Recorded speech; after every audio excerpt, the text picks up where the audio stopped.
The moment the plate slipped from Makwena's trembling hands, time seemed to stop. It was supposed to be a celebration, her 70th birthday, a milestone she had prayed to live long enough to see. Balloons still floated in the living room, a half-melted cake sat on the table, and soft music hummed from an old radio. But none of it mattered when her son, Tsebo, snapped. His rage exploded like a storm long contained, and before anyone could breathe, his hand struck the woman who once carried him through fire and poverty. The crack echoed louder than the breaking plate.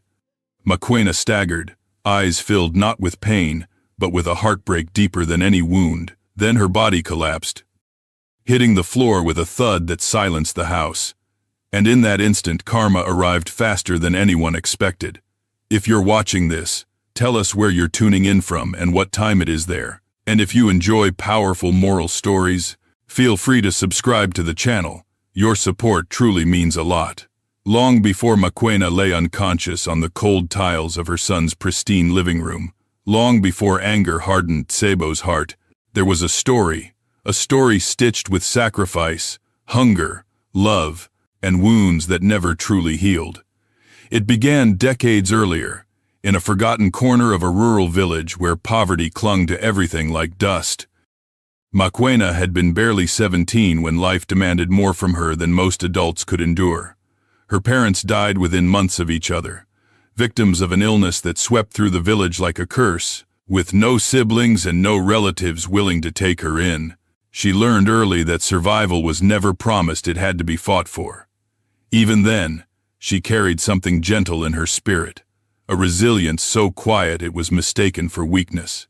She married a man named Kegalefa, a bricklayer whose charm dissolved quickly into bitterness when alcohol touched his lips. The first year of their marriage, he was kind enough, though distant, but when work slowed and money grew scarce, his fists became the language he used to express disappointment. Neighbors often whispered that Makwena stayed because she had nowhere else to go, and they were right. Leaving meant starvation, staying meant pain. She chose the option she believed she could endure. Everything changed when she learned she was pregnant. She remembered touching her stomach for the first time, whispering to the tiny life, "You will not live the life I lived." That promise shaped every decision she made afterward.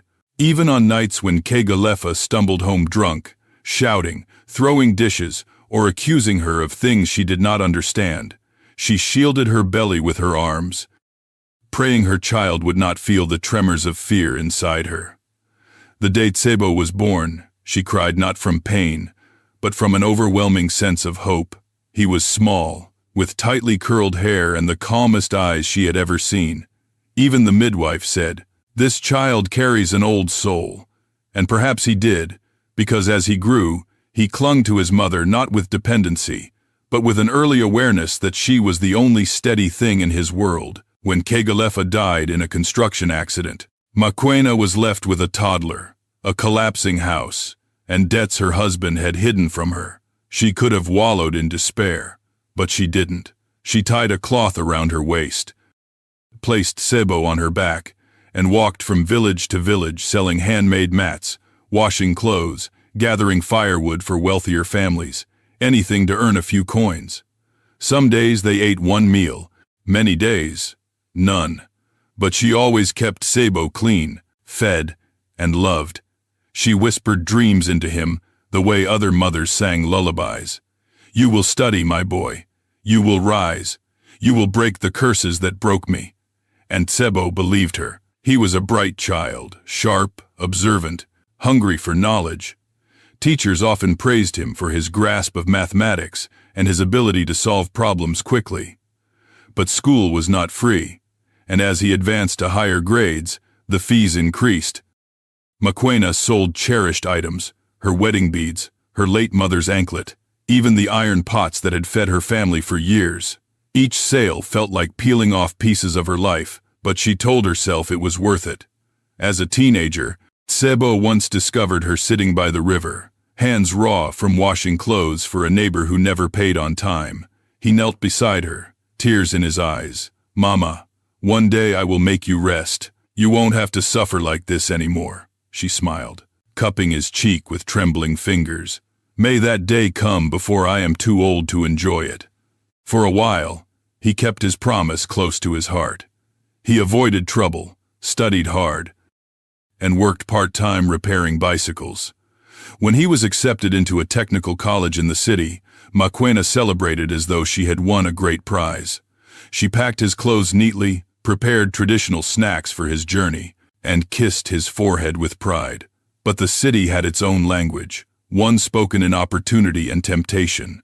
Tsebo learned quickly that ambition could make heroes or monsters. He excelled academically, earned internships, and surrounded himself with wealthy friends whose polished lives dazzled him. He began to resent memories of his childhood, embarrassed by the mother who had carried him through every hardship. When she visited him one year, bringing homemade food and a quilt she had sewn, he introduced her to his classmates as a relative from the village. The words stung her, but she swallowed her pain. As years passed and he built a successful business, Tsebo drifted further from his roots. Maquena noticed the changes: how phone calls became shorter, how visits became fewer, how he sent money but rarely affection. Yet she never complained. She told neighbors, "He is busy building his life. One day he will slow down and remember home." But even as she excused him, something inside her began to ache, not from age, but from grief. The son she had raised with sweat and sacrifice was slipping away, bending under the weight of pride he mistook for maturity. When Tsebo married Rendani, Maquena tried to welcome her wholeheartedly, but Rendani viewed her mother-in-law as an inconvenience, something that did not fit into the luxurious life she envisioned. She frowned at Maquena's worn dresses, her modest ways, her soft-spoken nature. She constantly reminded Tsebo that they needed space, that old people brought bad energy, that his status demanded a home free from the past. Though Tsebo never voiced agreement, he didn't oppose her either. And so, Maquena became a quiet shadow in her son's world present, yet invisible. She cooked for him when he allowed it, cleaned the corners of his home when he was too busy to notice, and prayed for him even when he forgot to pray for himself. But despite the distance, she loved him with the same fierce tenderness she had when he was a boy asleep on her back. She loved him enough to overlook his coldness, enough to forgive things he didn't realize he needed forgiveness for. Every year on her birthday, she wished only one thing: that her son would look at her and see the mother who had given him everything. She never imagined that on her 70th birthday, the day she thought she might finally feel celebrated, he would raise his hand against her. She never imagined that all her sacrifices, all her silent prayers, would be repaid with violence. Yet destiny had a strange way of circling back. Karma was patient, but when it struck without mercy. Years passed, and as Tsebo's world expanded, Maquena's world grew smaller. Success wrapped him like a new skin, altering not only how he viewed the world but how he viewed the woman who had built his foundation with her bare, bleeding hands. Yet, the transformation did not happen overnight. It came in slow waves, subtle shifts, 1,000 tiny choices that pulled him away from the boy who once cried by the riverside for his mother's suffering. At first, Tsebo truly was the kind-hearted, driven young man Maquena had prayed for. In the early days of his business, he would call her excitedly, sharing each breakthrough as though she were the only person he trusted. "Mama, I signed my first big contract," he'd say, his voice brimming with joy, and Maquena would clap her hands together, thanking God, her eyes shining with pride. But with every achievement came new expectations, new circles of influence, new pressures. The wealthy investors he sought didn't respect humility, they respected dominance. They laughed at vulnerability. They viewed compassion as a weakness. And slowly, Tsebo learned to harden. The softness Maquena had nurtured in him, the empathy that once guided his actions, began to crack under the weight of ambition. He began to dress differently, speak differently, walk with the rigid posture of a man who wanted the world to know he had fought his way out of poverty and would never return. When he visited Maquena in the village, he no longer lingered to greet neighbors. He no longer sat with the old women who loved to pinch his cheeks and say, "You grew up well, boy." Instead, He rushed in as though he were entering a place unworthy of his time, unworthy of his success. Mokoena felt these changes deeply, but she hid her hurt behind smiles. She cooked his favorite dishes, smoothed the wrinkles from his clothes, and packed leftover food for him to take back to the city. "You look tired, my son," she'd say softly. "Don't forget to rest." He would nod, kiss her forehead quickly, and leave before sunset. In the evenings, she sat by the small fire outside her house, staring at the road long after he had disappeared from sight. She told herself that success was demanding, that he still loved her, that this distance was temporary. She blamed herself for thinking otherwise. When Tsebo's company gained recognition, newspapers began to feature him. "Young visionary reshapes construction industry," one headline read. Another praised his sharp business instincts. Every article pushed him further into the world he was building, farther from the world that raised him. He upgraded his home to a luxurious multi-story house, filled with gleaming floors and glass walls. He bought expensive suits, imported wine, and hosted lavish dinner parties. But with prosperity came arrogance. He stopped answering calls from people he deemed beneath his status. Unfortunately, Mokoena often fell into that category. Sometimes, she would call simply to hear his voice. "My son," she'd say gently, "I wanted to check if you are well today." Without fail, Tsebo would respond with irritation. "Mama, I am busy. Please don't call if it's not important." The words stung, but she always apologized. "Forgive me, my child. I won't disturb you." He never realized that she stayed awake on those nights, worried that her son was drowning in a life too fast and too empty. Then came the shift that marked the beginning of the end. He met Rendani, beautiful, sophisticated, and utterly devoted to luxury. She represented everything Tsebo believed he needed to cement his status. She dressed in designer gowns, decorated her words with charm, and carried herself with the confidence of someone born into wealth. When they began dating, Tsebo introduced her to friends and business partners as if she were a trophy. But the first time she met Mokoena, her smile faded. Rendani had expected a mother dressed in elegant fabrics, adorned with expensive jewelry. Instead, she saw a frail, aging woman in a faded traditional dress, wearing worn sandals and holding a humble bowl of fruit she had brought as a gift. "This is your mother?" Rendani asked, her voice polite but strained. "Yes," Tsebo answered, though he seemed embarrassed. Rendani offered a stiff greeting, then spent the rest of the evening complaining about the long drive, the dusty roads, and the village smell. Tsebo said nothing in defense of his mother. From that moment on, Rendani made it clear that Mokoena did not belong in their polished life. She rolled her eyes when Mokoena spoke. She avoided visiting her. She told Tsebo that his mother's presence made their home look outdated and unrefined. Worst of all, she convinced him that Mokoena was becoming a burden.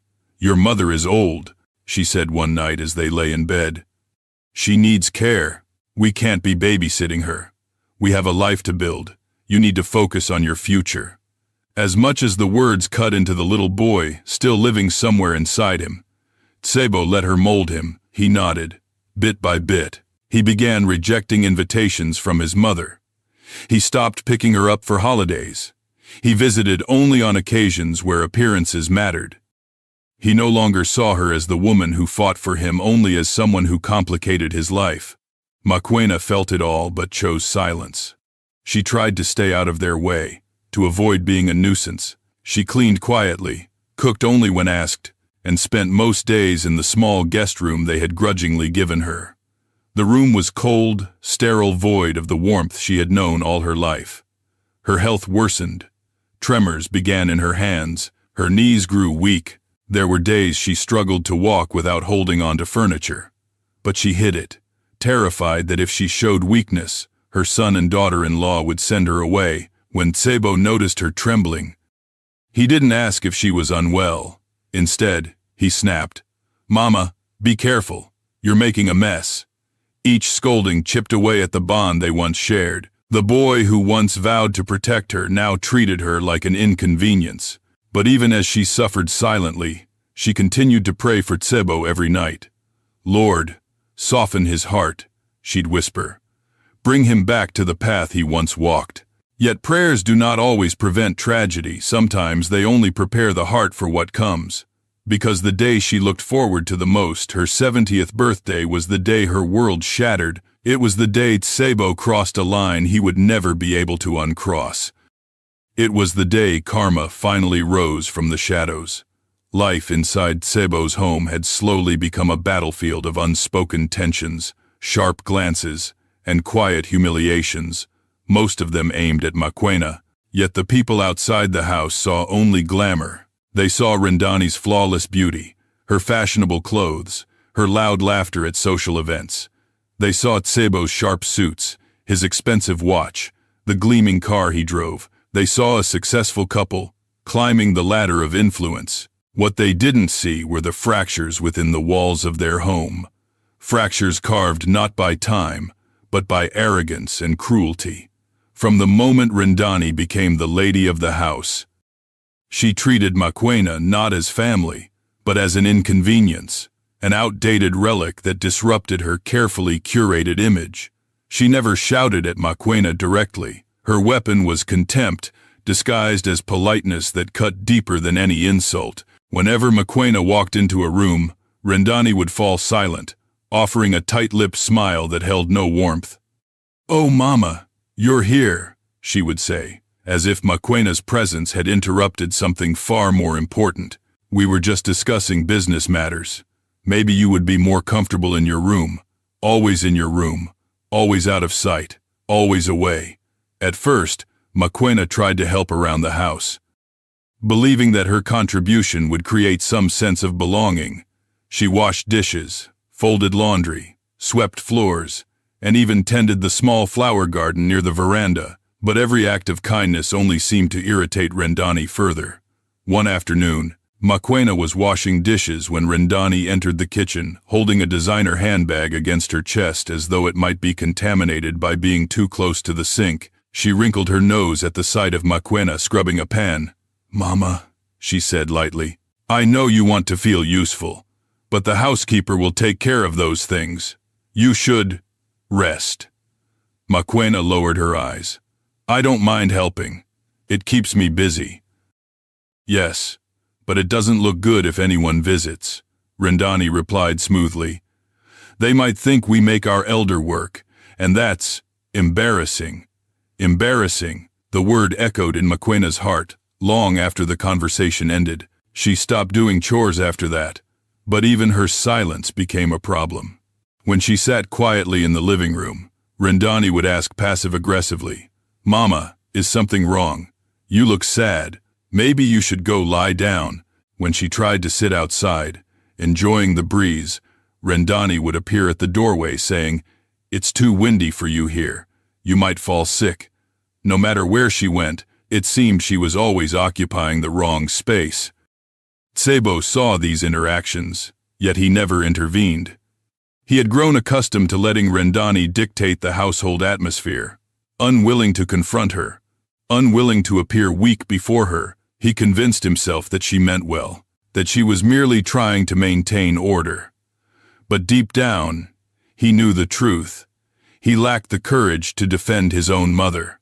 And so, day by day, Mokoena was pushed further into isolation, becoming a quiet shadow drifting from one corner of the house to another. The situation worsened when Mokoena's health declined. Her hands shook more often now, especially when she was nervous. Some days she woke up feeling dizzy, clutching the wall for support. Her eyesight blurred occasionally. Instead of sympathy, she received irritation. One morning, while placing a cup on the table, her fingers slipped and the cup shattered on the floor. She gasped, startled by the sudden noise. But before she could apologize, Rendani stormed in. "Really, Mama?" she snapped. "Do you have any idea how much that set cost? This is why I tell you not to touch things." Mokoena bent down slowly to pick up the pieces. "I'm sorry, my child. My hands are not steady today." "Well, then maybe you should stay in your room," Rendani shot back. "You're making a mess everywhere." When Sebo returned home that evening, Rendani wasted no time painting the incident in the worst possible light. "Your mother is getting careless," she complained. "She's always dropping things. What if she breaks something valuable or hurts herself? We can't handle the stress." Sebo sighed, running a hand through his hair. "Mama just needs to be more careful." "No," Rendani insisted. "She needs boundaries." Boundaries. That night, Maquena overheard them arguing about her presence. She sat on the edge of her bed, tears slipping silently down her cheeks. It was never her intention to be a burden. She wanted only to feel close to her son, to witness his life unfold, to grow old with the comfort of family. But she realized that her hopes had become a weight on their shoulders, a weight they resented. Still, she prayed for patience. Everything changed when they hosted a dinner party for some wealthy associates. The house sparkled with decorations, the table set with expensive dishes and gold-trimmed glasses. Rendani hired a catering team, arranging the space perfectly, determined to impress their guests. She instructed the staff repeatedly, adjusting the seating plan, reheating dishes, polishing cutlery, ensuring every detail matched the life she wanted others to envy. Maquena stayed upstairs during most of the preparations.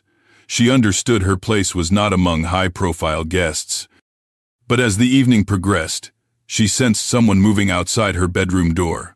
"Mama," Sebo called softly. She opened the door, surprised. "Yes, my son. Could you stay in your room tonight?" His voice was tense, avoiding her eyes. "The people coming, they are very important. I don't want things to feel awkward." "Awkward." She touched her chest, feeling the sting of those words sink into her bones. "I understand," she whispered. She closed the door before he saw her tears. While the party continued downstairs, Maquena sat on her bed, listening to the echoes of laughter drifting upward. Glasses clinked, people complimented the decor, and someone toasted to Tsibo's success. She pressed her hands together in prayer, not for herself, but for her son. Downstairs, one of the guests noticed a photograph on the mantel, a picture of young Tsibo standing beside Maquena in the village. "Who is this?" the man asked. "Oh," Rendani replied casually. "That was taken a long time ago. Tsibo used to visit some rural areas. He was involved in charity work. Maquena's identity had become charity work. The next day, she removed the photo from the mantel and kept it in her drawer. As weeks passed, Rendani's hostility sharpened. She began criticizing everything Maquena did, even the way she walked. "Mama, you're dragging your feet again. It's loud. Please walk properly." When Maquena coughed, Rendani sighed dramatically and said, "Are you getting sick? Because we cannot handle hospital bills right now." If Maquena sat too long in the living room, Rendani would declare she needed space. If she cooked something, Rendani would claim the smell upset her stomach. The hostility became so predictable that Maquena flinched at the sound of footsteps approaching her. Yet the cruelest moment came one morning during breakfast, as they sat at the table, eating in strained silence. Rendani suddenly said, "Tsibo, have you thought about finding a nursing home for your mother? She needs care, professional care." The fork slipped from Maquena's fingers. Her heart pounded painfully. "A nursing home," she repeated softly. "Yes," Rendani said. "It's a better environment for someone, in your condition." "My condition," Maquena whispered, though she knew exactly what Rendani meant. Tsibo looked uncomfortable. "Mama, don't take it personally. We just want what's best for you. Best for you." Another phrase that meant anything but. Maquena nodded slowly, swallowing the lump in her throat. "If that is what will ease your life, I will go." Deep inside, she felt something break. But destiny had not forgotten her suffering. It was watching quietly, preparing the moment when the scales would balance. The storm was coming, and it would arrive with shocking force on her 70th birthday. In the weeks leading up to her 70th birthday, Maquena carried a quiet hope in her heart. She knew the household had grown cold, knew she was tolerated rather than appreciated, but she still believed, perhaps foolishly, that this milestone might soften her son's heart. 70 was not a small number. It was a lifetime of endurance, of pain, of sacrifice.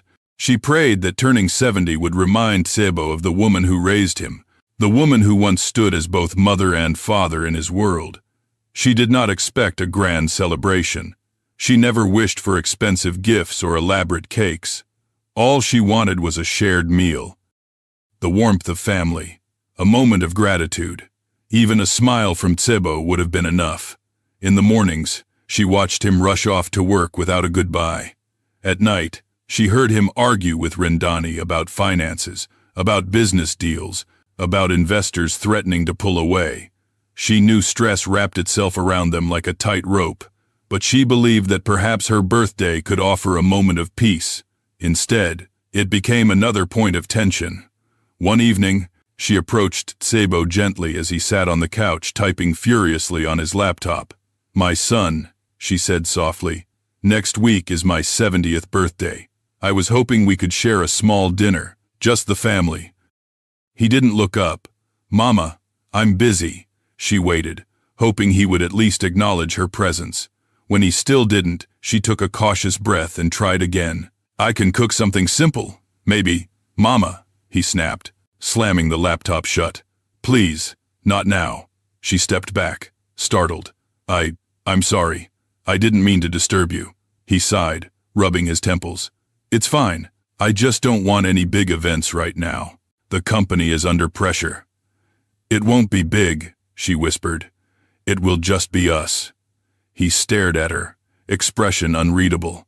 Then, reluctantly, he nodded. "Fine, but keep it small." Those words, "keep it small," stung her more deeply than he realized. Still, she held on to them with hope. The following morning, Maquena woke before dawn.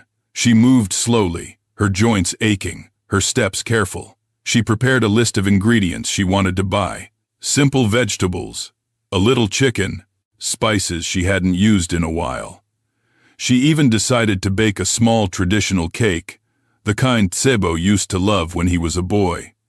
It had been years since she last baked one, but she told herself she could manage. She reached into her drawer and pulled out a small envelope of money she had hidden, a collection of saved coins and notes she had kept for emergencies.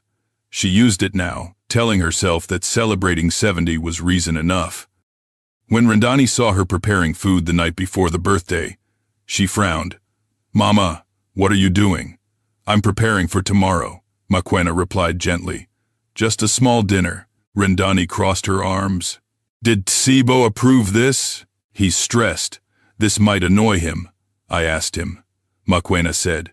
"He said it was fine." Rendani rolled her eyes but said nothing.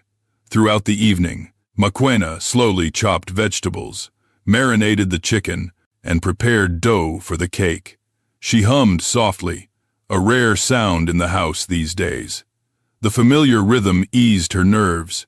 Her hands trembled occasionally, and she had to stop more than once to catch her breath. But she persisted. By the time she finished, she was exhausted. Her arms felt heavy, her legs weak, but her heart felt light. On the morning of her birthday, the sun peeked gently through the curtains, casting golden light across her small room. She sat up slowly and whispered a prayer of gratitude. "Thank you, Lord, for another year. Thank you for sustaining me." She dressed in her best traditional gown, a soft, earth-toned fabric embroidered with delicate patterns. It was old but well kept, a gift from a neighbor many years ago. She took extra time tying her headscarf, smoothing the fabric until it sat perfectly. She looked in the mirror and saw not a frail old woman, but someone who had survived storms far greater than anyone knew. She stepped into the kitchen to warm the food, moving carefully so as not to drop anything. The chicken simmered beautifully, filling the kitchen with a comforting aroma. It reminded her of simpler times, of the small mud house where she used to cook for Sebo as a boy. She wondered if he remembered those days or if life had erased those memories from his mind. Around noon, she heard footsteps upstairs. Rendani came down first, dressed in a stylish silk robe. "Oh," she said flatly upon seeing the table. "You really cooked. Yes, Maquena replied with a hopeful smile. I wanted it to be a special meal. That was all the acknowledgement she gave before walking past. Moments later, Tsebo appeared, adjusting his cufflinks. His eyes landed on the food, then on his mother. He didn't smile. Mama, he said, sounding more tired than anything else. I told you to keep it small. I did, she said quickly. It's just us. I cooked your favorite dishes. He glanced at his watch. Fine, but I can't stay long. I have an important meeting in the evening. Her heart dipped, but she kept her smile. We will eat quickly, my son. She went to get the last dish, the plate she treasured most. It was a simple ceramic plate, with faded blue patterns. One of the few items from her early marriage that had remained unbroken. She saved it for special occasions, though no special occasion had come for many years. As she carried it carefully to the table, her hand trembled just slightly, but enough to tilt the plate. It slipped from her fingers. In that 1 second, time slowed. The plate hit the floor. It shattered. The sharp sound sliced through the room like a scream. No, Maquena gasped, her heart plummeting as she bent down instinctively to gather the pieces. Her voice trembled. I'm sorry. I'm so sorry. But before she could touch the fragments, a shadow loomed over her. Tsebo rushed forward. His face twisted in anger. She had never seen directed at her before. Mama, what is wrong with you? He shouted. She froze, her hand hovering over the broken pieces. I didn't mean to. My hand slipped. You always make a mess, he roared, grabbing her arm roughly. Every day you break something. Every day you cause problems. Her eyes widened with shock. Tsebo. Then, in a moment so fast she couldn't comprehend it, his hand struck her cheek. The impact sent her reeling backward. Her body staggered, her breath caught in her chest. Her world spun. The same son who once clung to her as a child, the same son whose tears she had wiped, whose dreams she had carried, whose life she had built with her own suffering, now stood before her with fury in his eyes. Mama, he hissed, I am sick of your carelessness. She didn't cry. She simply stared at him, hurt, disbelief, and sorrow swirling in her trembling gaze. Rendani watched silently, arms folded, offering no help, no remorse. If anything, there was a flicker of satisfaction in her cold eyes. I'm so sorry, Maquena whispered. It was an accident. But her apology hung in the air, unanswered. Suddenly, her vision blurred. The room tilted. Her knees buckled beneath her. She collapsed to the floor, her head hitting the tiles with a sickening thud. Tsebo. Rendani screamed, not out of concern for Maquena, but out of fear of what the scene might mean for them. For the first time in years, panic flooded his face. Mama, he cried, kneeling beside her. But she didn't respond. She lay motionless, her breathing shallow. And in that moment, karma began its first strike. The moment Maquena collapsed, a deep, eerie silence filled the room, an unnatural quiet that even the ticking wall clock seemed afraid to disturb. Her body lay still on the cold tiles, her head turned slightly to the side, eyes closed, breath barely escaping her lips. For a heartbeat, even the sunlight streaming through the window seemed frozen. Something sacred had been shattered, not just a plate, not just a mother's dignity, but a bond that had survived decades of adversity. Mama, Tsebo whispered, his voice suddenly small, trembling. Mama, wake up. He touched her shoulder gently at first, a stark contrast to the force he had used moments earlier. His fingers shook as he reached for her pulse. It was faint, too faint. Oh my God! Tsebo, what have you done? Rendani snapped, stepping forward but stopping short, careful not to dirty her feet on the floor. Her voice was sharp, laced with panic, but her eyes lacked the softness of genuine concern. Call an ambulance, Tsebo shouted, panic rising like a tide inside him. Rendani hesitated. Should we? Maybe she just fainted. Call them, he roared, and for the first time, fear flickered across her face. Rendani grabbed her phone with trembling hands. dialing emergency services while pacing back and forth.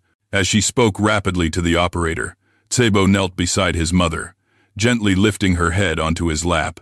Her skin felt cold, too cold. "Mama, please, don't do this to me," he whispered, brushing strands of gray hair from her forehead.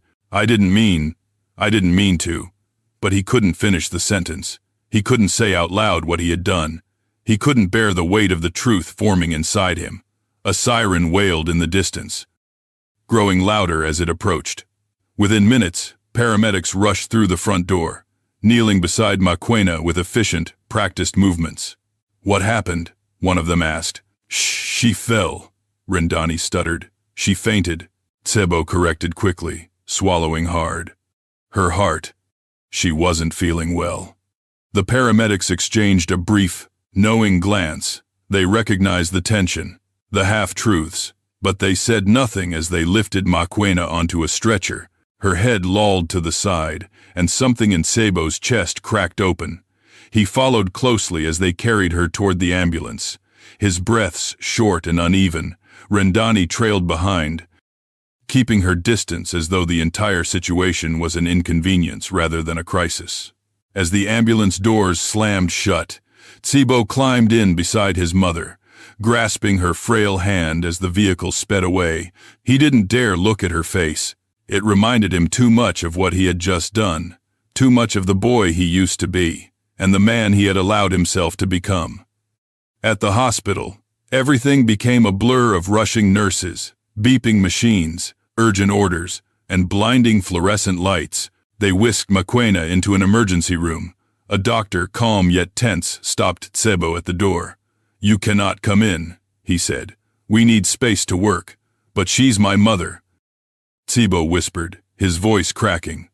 "We know," the doctor replied gently, "but you must wait outside." The doors slammed shut. Minutes began to stretch into hours.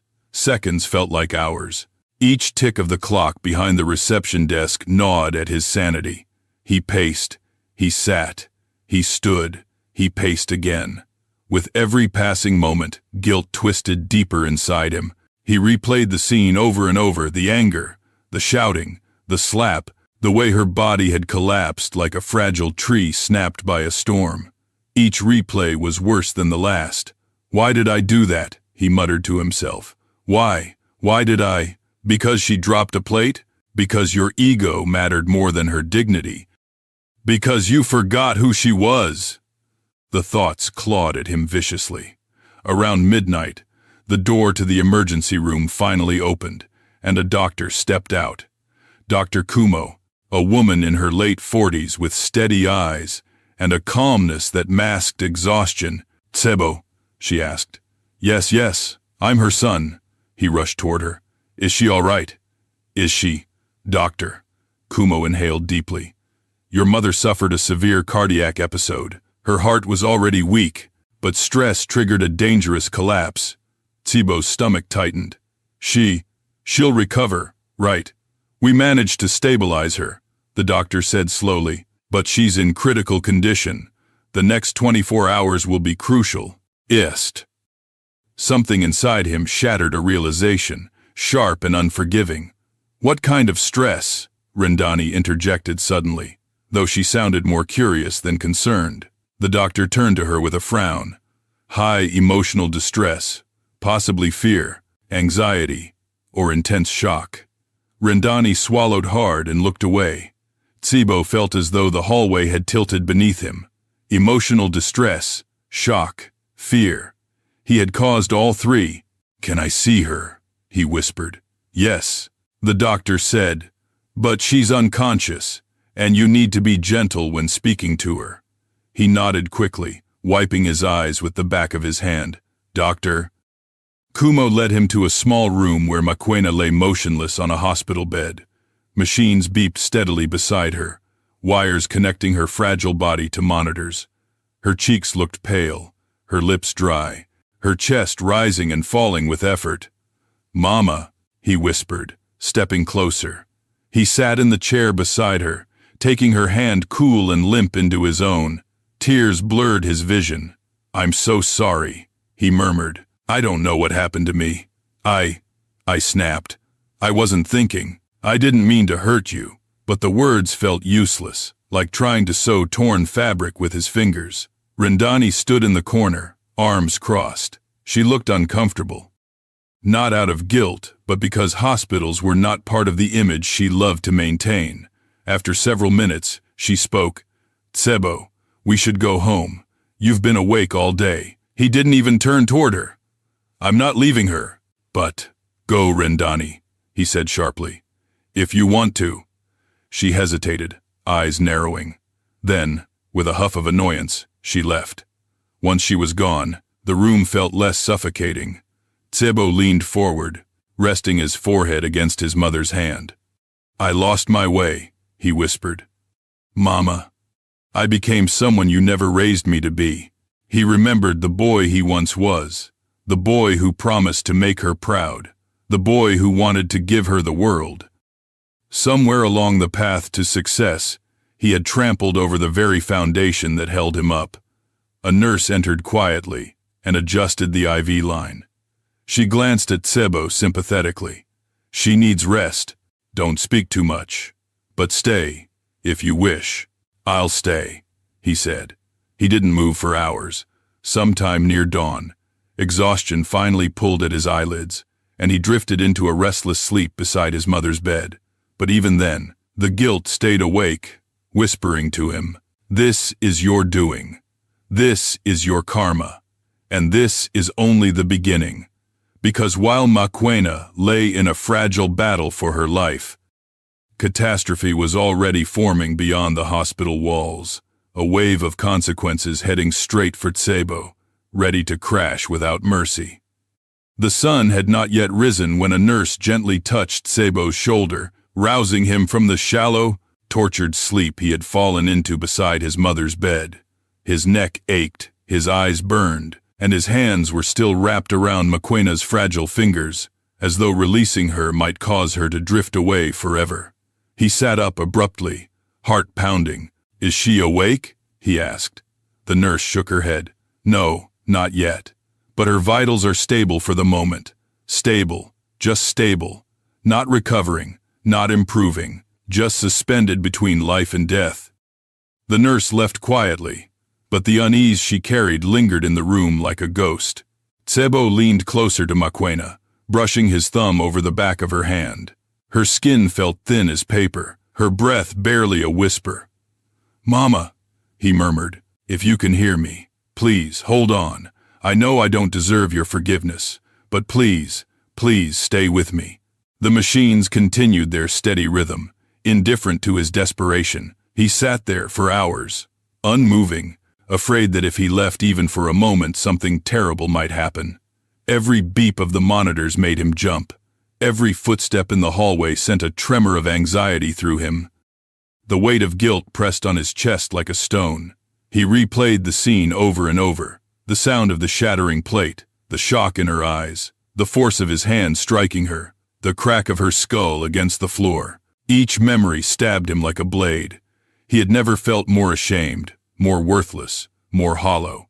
By mid-morning, his phone began buzzing relentlessly.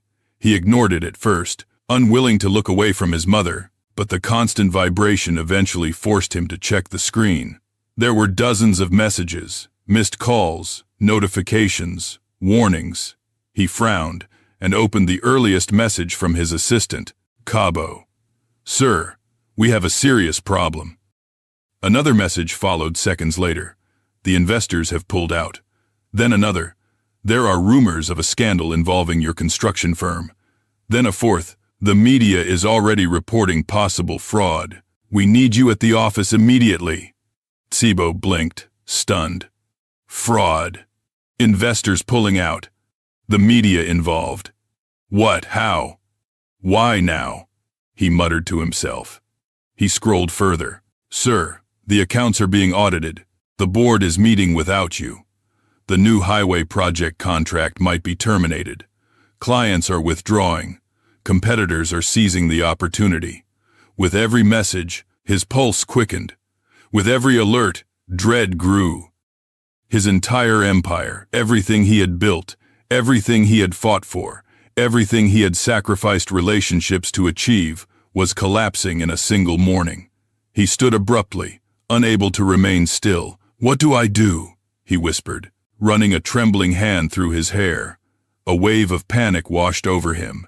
He wanted to scream, wanted to punch a wall, wanted to blame someone, anyone, but deep down he knew that this was part of the storm that had begun the moment he lifted his hand against his mother. Karma does not wait. Karma does not negotiate. Karma arrives exactly when it chooses. He paced the room, torn between duty to his business and the mother whose life now hung by a thread. Every instinct as an entrepreneur screamed at him to rush to the office, but every flicker of humanity within him begged him to stay beside Moquena.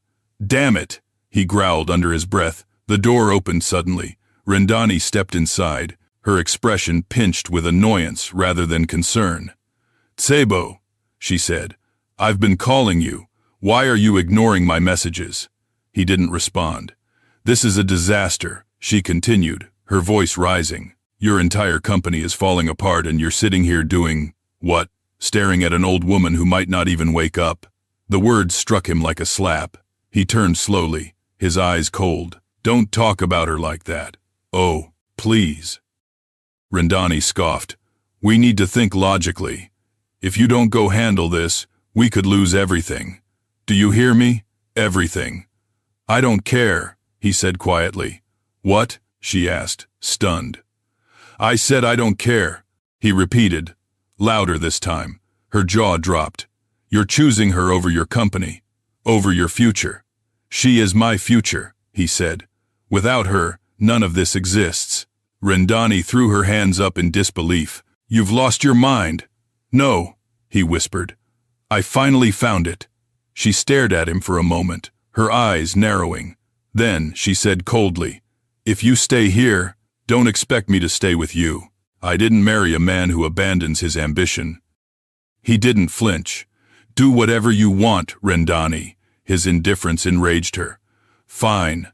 Let your precious mother ruin your life," she shouted before storming out. But her words, instead of hurting him, simply echoed the truth he had refused to face for years. His life had gone wrong long before this crisis. He had abandoned his values. He had abandoned kindness. He had abandoned the woman who raised him. This collapse wasn't caused by his mother. It was caused by him. Minutes later, his assistant called again. He answered this time. "Sir," Cabo said urgently, "we need you at the office. The board is panicking. Reporters are gathering outside the building. We must respond." "I can't come," Tsebo said. There was a long pause. "Sir, this could destroy everything." "I know," he whispered, "but my mother might die. And right now, she's all that matters." Cabo swallowed audibly. "I understand. Sir, I'll handle what I can." "Thank you," Tsebo replied before hanging up. He returned to the bedside, grabbing his mother's hand again. His voice trembled as he leaned closer. "Mama, I've made so many mistakes," he whispered. "I let the world change me. I became someone you wouldn't recognize, someone you wouldn't be proud of." His tears fell onto her arm.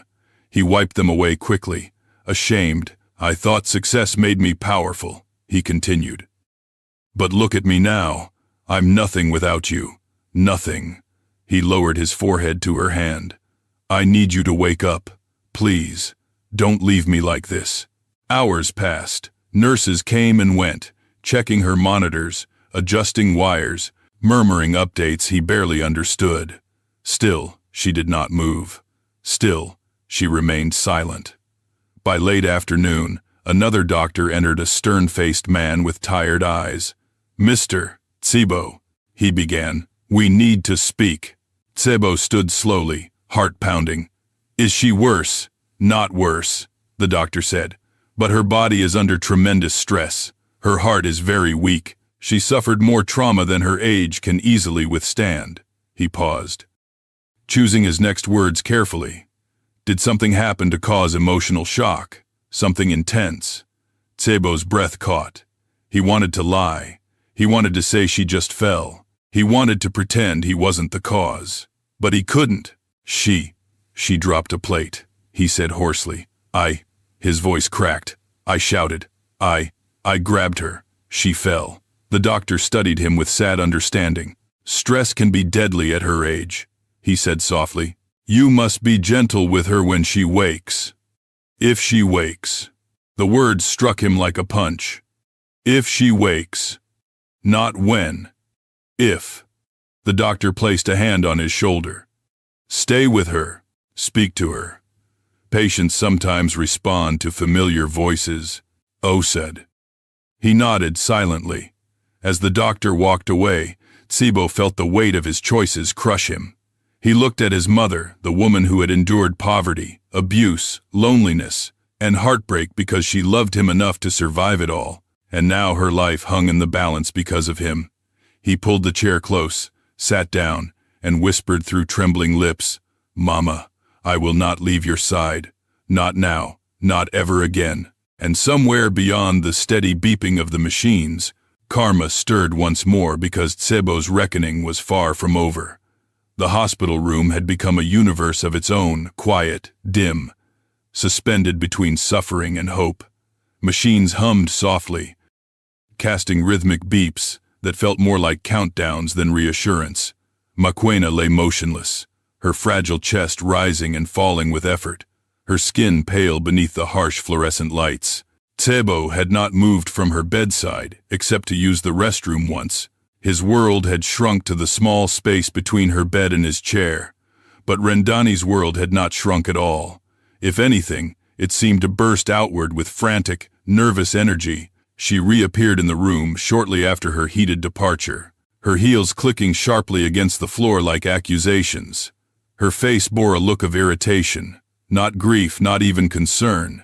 She seemed inconvenienced by the entire ordeal, as though the situation was a stain on the perfect life she was desperately trying to maintain. Tsibo, she said, arms crossed tightly. I just spoke with my sister. She says if you don't show up at the office now, you might lose everything. He didn't respond. Did you hear me? She pressed, stepping closer. The board is already talking about removing you as CEO.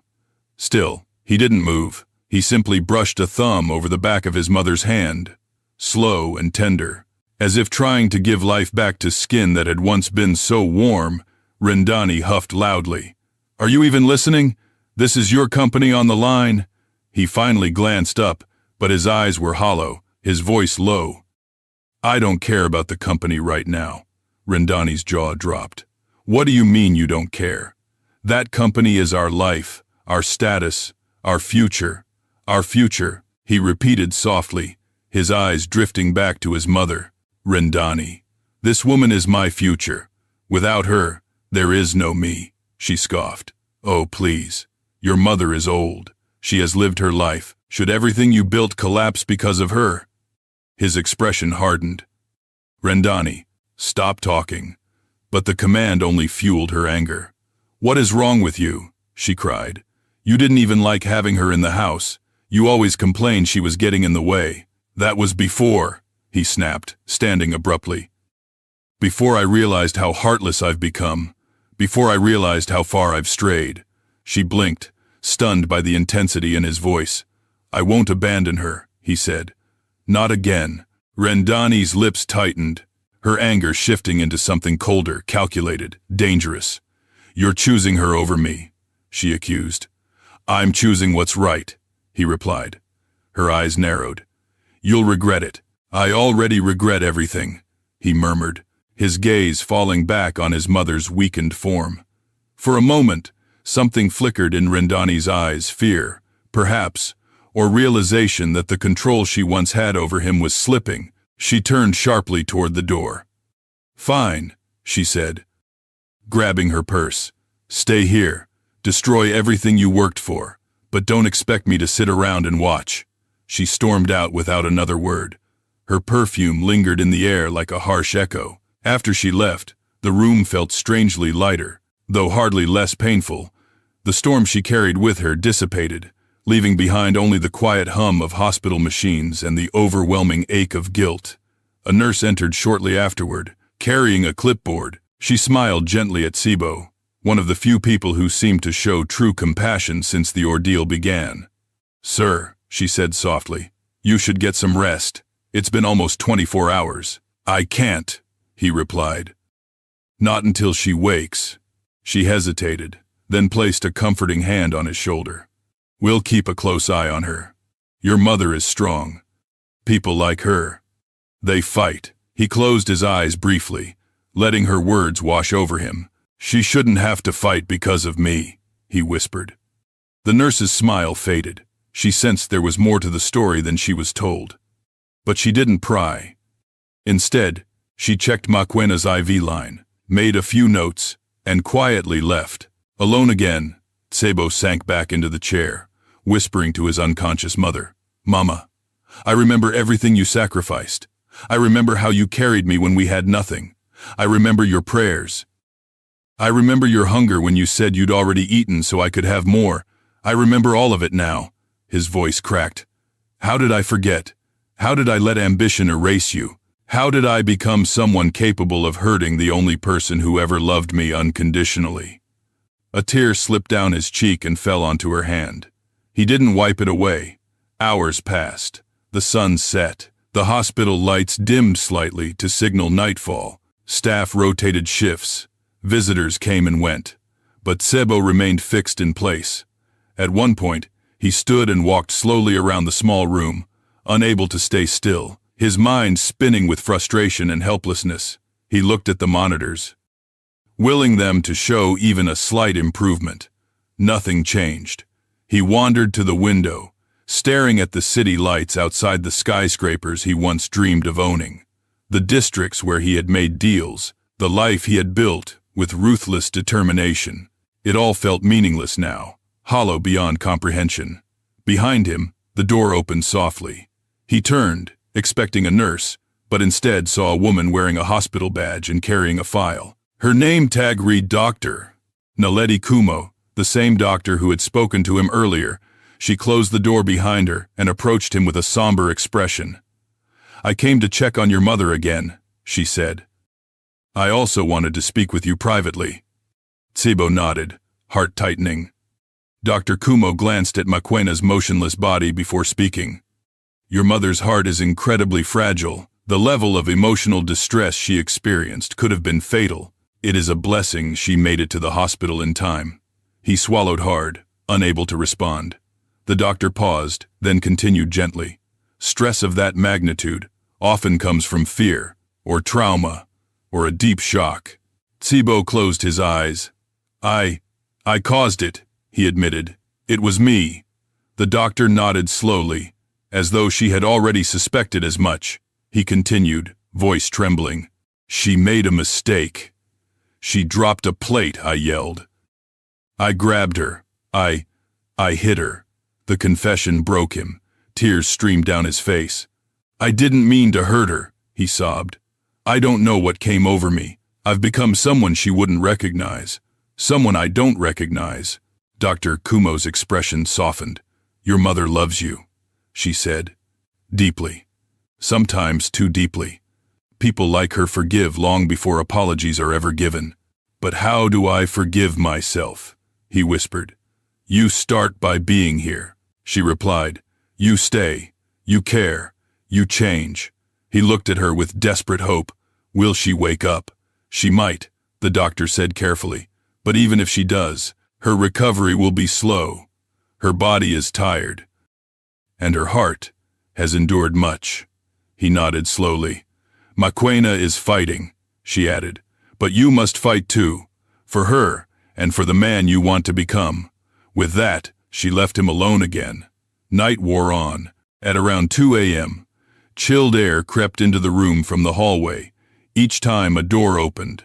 Somewhere in the distance, the soft lights made Maquena's face look almost angelic. Sebo watched her chest rise and fall, each breath fragile as thread. He leaned forward, brushing the back of her hand with his lips.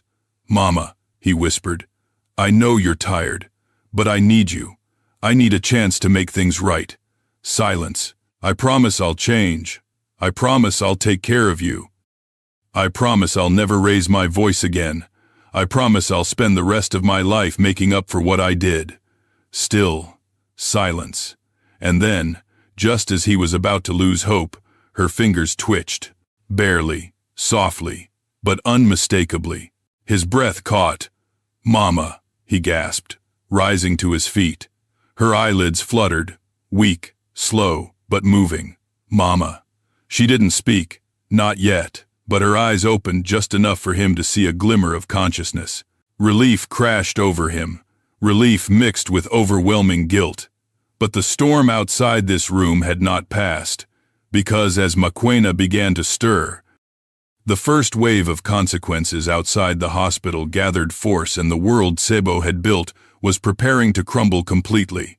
The first flicker of Maquena's movement should have brought pure relief. It should have lifted the crushing weight on Sebo's chest, but instead, it ignited a deeper fear, because now he had to face what he had done not to an unconscious body, but to a waking, breathing mother who had seen him at his worst.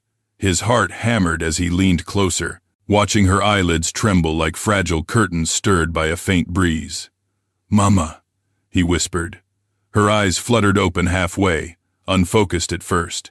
She blinked slowly, as though returning from a far, distant world. Her breathing hitched, her lips parted, but no sound came out. "It's me," he said gently, brushing her hand with trembling fingers. "It's Sebo. I'm here." Her gaze, weak but searching, drifted toward him. Recognition came in small waves, first confusion, then clarity, then something that shattered him completely. A brief spark of fear. He saw it, he felt it, and it burned. "Mama, no, don't be scared," he whispered. "Please, don't look at me like that." Her eyes softened slightly, as if she immediately regretted the instinct. She tried to lift her hand but failed. The movement exhausted her, and her breathing grew shallow. A nurse entered quietly, noticed the signs of consciousness, and smiled with real warmth. "Welcome back, Mama," she whispered softly to Maquena. Then she checked the IV line and oxygen tube. "You're very strong," she added. "Rest now." When the nurse left, Sebo pulled his chair closer, sinking into it as if his legs could no longer hold him. "Mama, if you can hear me." His voice trembled. "I'm sorry. I'm so sorry." A faint tear slipped from the corner of her eye. It broke him more than any words could have. He leaned forward, resting his forehead against her hand. "I don't deserve your forgiveness. I know that, but I swear I will spend my life trying to make this right. Just don't leave me." Her lips moved. It took her several seconds to form a single word. A breath barely audible. "Son." He almost collapsed from relief and guilt at the same time. But the peace in the room did not last long. The hallway outside suddenly erupted with noise. Hurried footsteps, voices rising, the distant echo of phones ringing relentlessly. The energy shifted like a wave crashing into a calm shore. Moments later, a nurse returned, her expression tight. "Sir, you have visitors," Sebo frowned. "Visitors? Who?" Before the nurse could finish, two men in suits stepped into the room, their faces grim, their stances stiff with official authority. Behind them trailed a third man holding a tablet and some documents. "Sebo Maquena," the taller of the two men asked. Sebo stood slowly, tension locking his spine. "Yes, I'm Mr. Kegomatsu, Chief Compliance Officer of the Ministry of Infrastructure. This is Investigator Ditchego from the Financial Regulation Board." A wave of dread coiled around his throat. "This is not a good time," he said sharply, glancing at his mother. "Can we talk later?"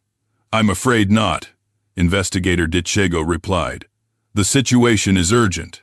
We have questions regarding irregularities in your recent highway project contracts." He felt the room tilt slightly. "Irregularities?" "Yes, Mr. Kegomatsu said. "Several large payments appear to have been redirected. Funds are missing. There is suspicion of embezzlement and breach of contract." "What?" Sebo blinked rapidly. "That's impossible. I don't handle payments directly, my financial team. Your signature is on the documents," Ditchego cut in. "Legally, the responsibility is yours."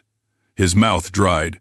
"This is a misunderstanding. I've been at the hospital, my mother." "We understand," Kegomatsu said, though his tone was anything but sympathetic. But the media is already reporting the story. Investors are panicking. Your company's stocks crashed this morning. His stomach twisted violently. How bad is it? He whispered. The investigator stepped closer. Sir, your company is on the brink of collapse. He staggered back a step.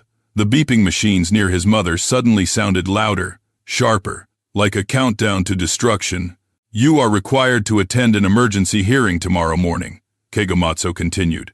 Failure to appear may result in a warrant. His mind spun. My mother is in critical condition, he said in a shaking voice. I can't leave her side. Dichego's voice softened slightly. If she is truly in critical condition, you may petition for a delay, but you must still cooperate. He nodded numbly. We will return later with formal documents, Kegomatsu said. Good day, Mr. Mokoena. The men turned and left, leaving behind a void of dread so thick he could barely breathe. He sank back into the chair, burying his face in his hands. First his mother, now his business, his reputation, his entire life unraveling all at once. Mama, he whispered hoarsely, everything is falling apart. A faint movement drew his attention. Mokoena's fingers twitched weakly, touching his wrist. Her eyes opened a fraction. He leaned closer, tears blurring his vision. Mama. She struggled to speak. Her voice emerged thin, like a breeze passing through dry reeds. Storm, she whispered. He stiffened. Storm, she blinked slowly, gathering what little strength she had. Storm shows. What is weak, she murmured. Shows. What must go. He felt her words like an arrow piercing straight through him. Mama, I'm scared. He confessed something he had never said since he was a child. I don't know how to fix this. Her gaze drifted toward him again, filled with a tenderness that made his chest ache. You start. Here, she whispered, touching her heart weakly. Not there. Her eyes flicked faintly toward the window, toward the city, toward everything he had worshipped. He choked on a sob. I don't deserve your wisdom. I don't deserve you. She blinked slowly, her lashes wet. You came back, she breathed. My son came back. Her hand slipped from his wrist, falling gently onto the bed. Alarms didn't sound. Nothing was wrong physically. She was simply exhausted, but her words left a profound echo in the room.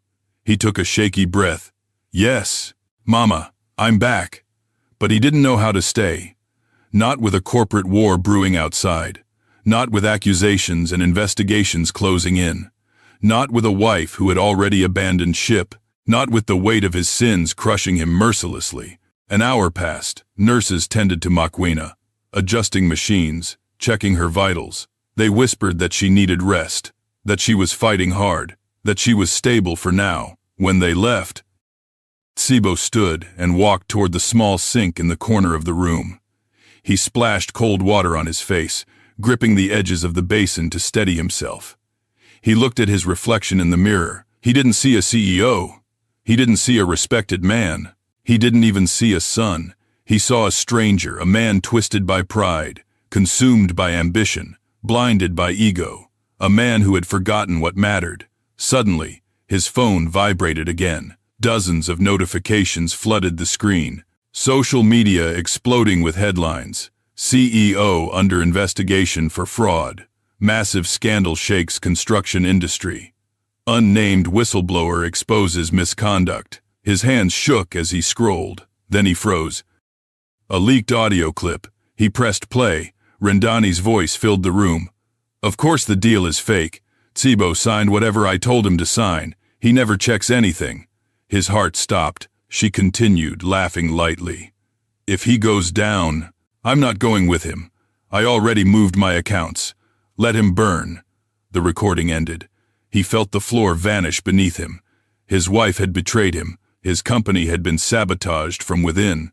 His world had been built on lies he never even saw. He staggered backward, gripping the edge of the wall. Karma was not done, not even close. He turned toward his mother, his voice breaking. Mama, I'm losing everything. Silence answered him. But somehow, the silence felt truthful like a mirror. forcing him to confront the ruins he had created. He walked back to the bed, knees trembling, and took her hand again. "Mama," he whispered, "I think I finally understand." Because losing everything was the only way to see what he had left. And what he had left lay in this bed. His redemption or his destruction would begin here. The night deepened around the hospital, casting long shadows across the linoleum floors and painting the city outside in blinking lights that felt strangely distant, like stars from a world Sebo no longer belonged to. He sat frozen, his mother's fragile hand resting inside his own. The echo of Rendani's betrayal still replaying in his ears. Her voice cold, mocking, shameless, haunted the quiet room like a ghost refusing to fade. He pressed his palms to his face, trying to steady the tremor in his chest. The weight of what he had lost pressed down on him with merciless force. His mother's trust, his dignity, his company, his marriage. Everything was slipping through his fingers like sand. The empire he once believed unshakable had crumbled in a matter of hours, and strangely, painfully, he realized he didn't miss any of it as much as he feared losing the woman in the bed beside him. "Mama," he whispered, voice cracking, "I'm sorry I didn't see the truth sooner." The beeps from the machines continued their steady rhythm. Indifferent to his grief, he rose slowly from the chair and brushed a gentle hand across her forehead. Her skin was warm now slightly, but warm enough to give him hope. Her breaths, though shallow, came evenly. She looked peaceful, far more peaceful than he felt. He wanted to protect this peace, to guard her from every storm that life could throw. But how could he protect her when he himself was the storm that nearly destroyed her? Another wave of guilt crashed over him, sharp enough to steal his breath. "I'll fix this," he murmured, as though making a vow. "I don't know how, but I'll make everything right." His phone buzzed again. He looked at it reluctantly. Messages from Cabo. "Sir, the media is outside your home now. They're interviewing neighbors. Reporters are digging into your past. There's talk of freezing your accounts." He swallowed hard. The consequences were multiplying. This wasn't a scandal anymore, it was a landslide. He typed a quick reply. "Do not contact me unless it concerns the investigation. I'm with my mother." He put the phone on silent and turned it face down. Nothing outside this room mattered at this moment. Nothing but her. A soft knock sounded at the door. He stiffened instinctively. A nurse peeked in. "Mr. Mokoena, the doctor would like to speak with you." His stomach clenched. "Is something wrong?" No, she assured him gently. "She just wants an update on your mother's condition. She's waiting in her office." Sebo hesitated, torn between leaving even for a few minutes and needing answers. The nurse stepped inside and placed a comforting hand on his arm. "I'll stay with her," she offered. "She won't be alone." He nodded reluctantly. "If anything changes anything, you come get me." "I will." He pressed a gentle kiss to his mother's hand, then followed the nurse down the long corridor. The hallway felt colder tonight, as if the temperature dropped with every step he took. When he reached Dr. Kumo's office, he paused outside the door to gather himself before entering. Inside, the doctor sat behind her desk, reviewing medical files. Her expression was calm but serious. "Please, sit," she said. He did. His hands clasped tightly together. "How is she?" "She's stable for now," the doctor replied. "That's the good news. And the bad news?" he asked quietly. She exhaled. "Her heart is extremely weak. The collapse she suffered was severe. Emotional shock can be deadly at her age, and we must assume her heart has been under strain for quite some time." Sebo lowered his gaze. He didn't need to ask why.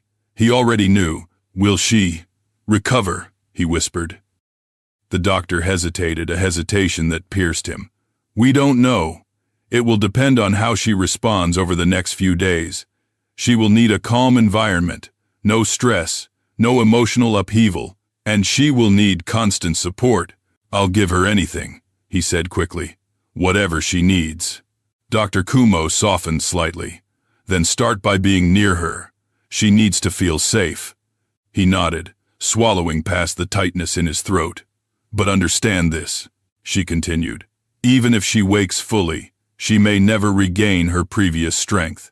You must prepare yourself for the possibility that her mobility, memory, or independence may decline." His heart clenched painfully. "I'll take care of her. Tsibo," the doctor interrupted gently. "Caring for someone in her condition requires consistency, patience, and real change. Not guilt, real change." He nodded slowly. "I know. I'm ready." She studied him for a moment, then closed the file. "Good. Go back to her. Talk to her. Even if she's too weak to respond, she hears more than you think." He stood to leave. "And Mr. Mokoena," she added softly, "take care of yourself too. You're going to need strength for what comes next." He didn't know whether she meant his mother's recovery or the firestorm waiting outside the hospital walls, but he suspected it was both. When he returned to the room, the nurse smiled and stepped out, leaving him alone with his mother. But Mokoena's eyes were half open again, watching him with a faint, tender awareness that made him stop in place. She blinked slowly, struggling, but she was awake. "Mama," he whispered, rushing to her side. Her lips moved weakly. He leaned closer. "Why?" "Cry," she breathed, barely audible. He hadn't realized tears had returned to his eyes. He wiped them quickly, shaking his head. "I'm not crying," he lied softly. "I'm just happy you're awake." She made a tiny sound that might have been a laugh, thin, fragile. "You lie, like your father," she whispered. His heart stopped. He hadn't expected to hear that name. "Not tonight, not ever again. Mama," he said quietly, "please don't talk about him. You need to rest." Her eyelids fluttered again, heavier this time. "You are not him," she murmured faintly. "You are better. You lost way, but you find it." He wanted to believe her. He desperately wanted to.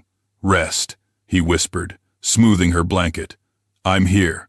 I'm not going anywhere." She closed her eyes, the faintest smile touching her lips.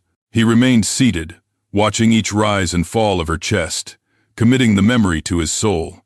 Minutes passed, then hours, until exhaustion demanded he stretch his legs. He stood quietly and walked to the small window. The city lights blinked in the distance. Life outside continued without him. Without mercy, he placed a hand against the cool glass. "I'm going to face everything," he whispered to himself. "The investigation, the board, the truth." He turned back to his mother. "But I will not face it alone," he said softly. "Not anymore." As he returned to the bedside, he noticed something on the small table near her pillow, a folded piece of paper. The nurse must have placed it there while he was gone. He picked it up. It was a letter. Old, the edges worn, his name written on the front in shaky handwriting. He felt his chest tighten. "Mama wrote this before." He unfolded it gently. The first line made his breath catch. "My son, I am writing this for the day you finally slow down enough to hear me." He sank slowly into the chair, holding the letter as though it might crumble in his hands. And as he began to read, he felt the weight of his mother's hidden pain, hidden sacrifices, hidden fears spill into the quiet room, revealing truths he had never known, truths that would reshape everything he thought he understood about her, and about himself. Karma had struck, the storm had hit. But inside this fragile letter lay the beginning of something else. Redemption. The letter trembled in Tsebo's hands long before he began to read it. Something about its weight, its crinkled edges, the faded ink, the way his mother's handwriting wavered as though written with tired fingers made his throat tighten. He unfolded it carefully, heart pounding with a mix of dread and longing. "My son, I am writing this for the day you finally slow down enough to hear me." The first sentence alone felt like a blow to his chest. He swallowed hard and continued. "You have grown into a man who walks faster than his shadow. You chase dreams with feet that forget the soil they came from. And I know it is not my place to hold you back. But I pray you remember that the ground you step on today is the same ground that once carried you when your legs were weak." His breath hitched. He looked at the unconscious woman lying in the hospital bed, frail, pale, fighting for every breath, and guilt sliced through him like a blade. He returned to the letter. I am proud of you, Tsebo. I always have been. But I worry that the world has made you build your life on ladders instead of roots. Ladders can fall. Roots hold you when storms come. He closed his eyes, pressing the letter to his forehead. Storms, roots, everything she feared had come true. He forced himself to keep reading. There are things I never told you. Things I kept hidden because I did not want to burden you.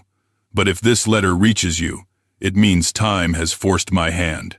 He leaned in, gripping the paper tightly. I know you think your father contributed nothing to your life, but that is not true. He gave you a fire inside you, a fire to fight, to rise, to be more.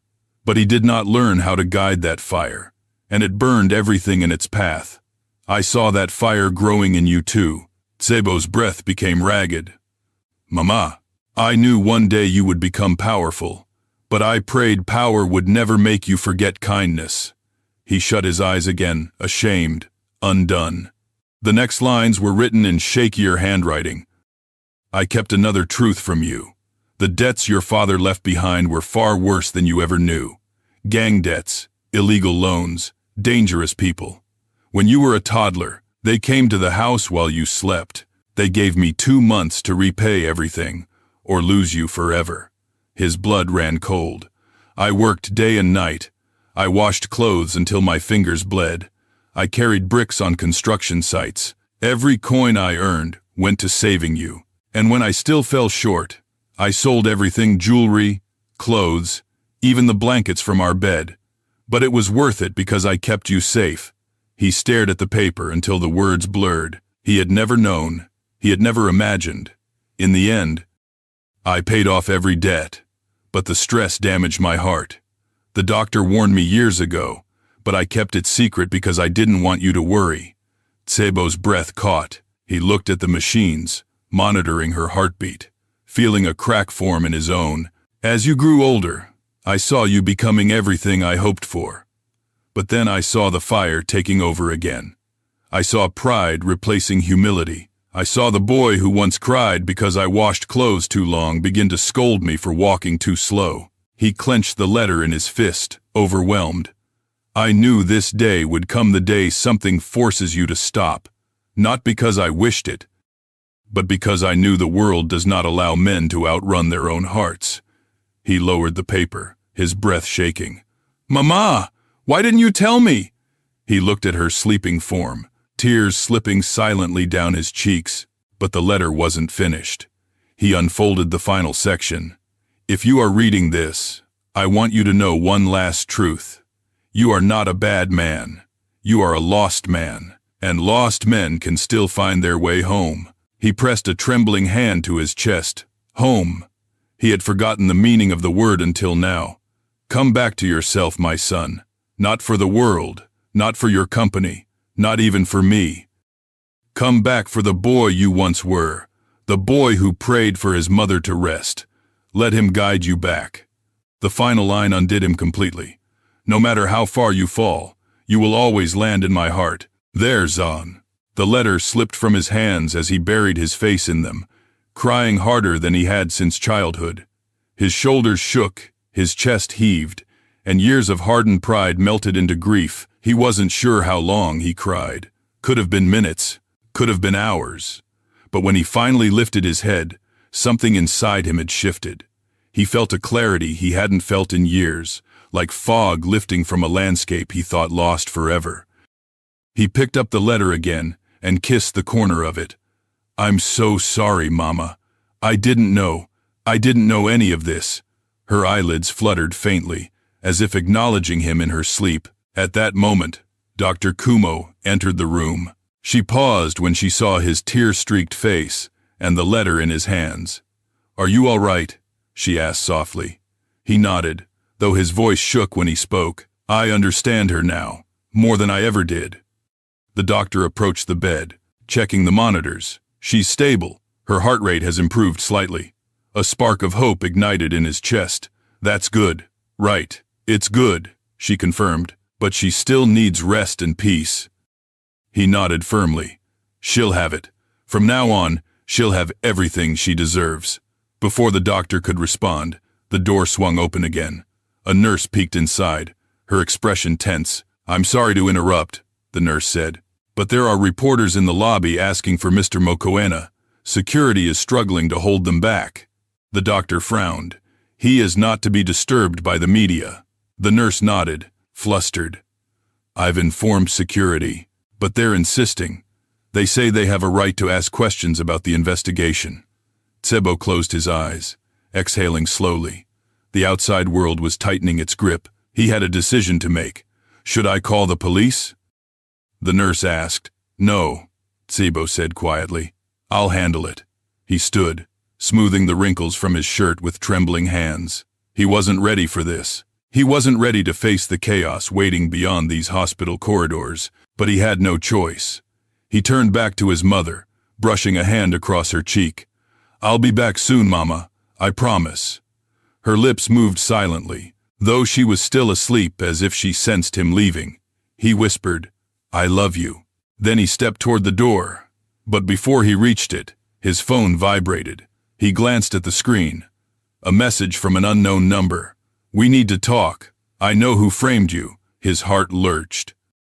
The storm outside had grown darker, but inside that darkness, a thread of truth had begun to unravel, and he was ready to follow it wherever it led. The message on Tsebo's phone glowed ominously in the dim hospital corridor.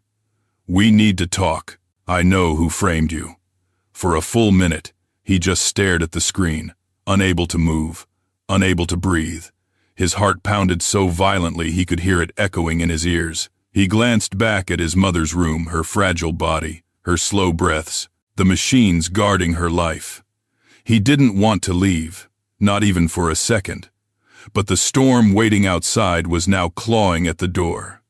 If he didn't confront it, it would swallow him whole and likely swallow whatever chance he had left to protect her future. He exhaled shakily and typed back, Who are you? The reply came instantly. Do you want the truth or not? Meet me in the parking lot. 10 minutes. His stomach tightened. This could be a trap. It could be the press, an investigator, someone trying to exploit the scandal. But the wording, the confidence, it felt like someone who genuinely knew something, someone who had been watching the unraveling threads for a while. He looked through the small window at his mother again. Her chest rose gently, rhythmically, peacefully. For now, he whispered, I'll be back, Mama. Then stepped into the hallway. The hospital parking lot was cold, unusually quiet, illuminated only by flickering overhead lights. His footsteps echoed across the concrete as he walked, tense, alert. A figure stepped out from behind a pillar. A man, thin, slightly hunched, wearing a faded gray jacket. His face was half hidden beneath a hoodie, but when he approached, Tsebo recognized him. Cabello. The man nodded once, nervously glancing around. Cabello, from the financial department. Yes, he whispered. I didn't know how else to reach you. Tsebo's mind reeled. Cabello had been one of the junior accountants, quiet, diligent, barely noticeable in meetings. He never spoke unless spoken to. He seemed like the last person who would be caught up in a corporate conspiracy. What is this about? Tsebo demanded. Tell me everything. Cabello swallowed, his hands trembling. They're blaming you for the missing funds, right? Yes. And for the fraudulent signatures? Yes. And the irregular contracts? Yes. Cabello took a deep breath. You're not responsible. You never were. The documents were altered. Tsebo's blood went cold. Altered. By who? Cabello looked away, jaw clenched. By people inside the company. High up, people you trusted. But it wasn't just them. What do you mean? It was also, his voice dropped, your wife. The world tilted. Even though he had suspected it, hearing it aloud tore something inside him. He steeled himself. Explain. Cabello nodded shakily.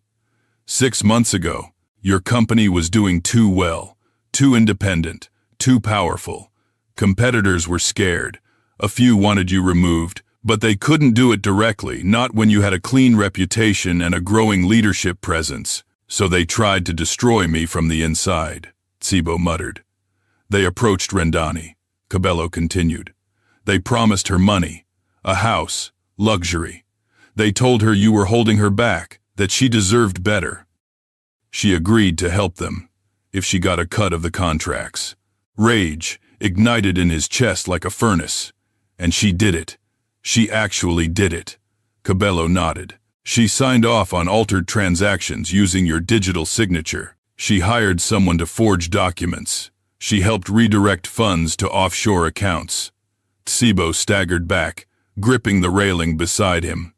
My God. And she planned to leave you once everything collapsed, Cabello added quietly.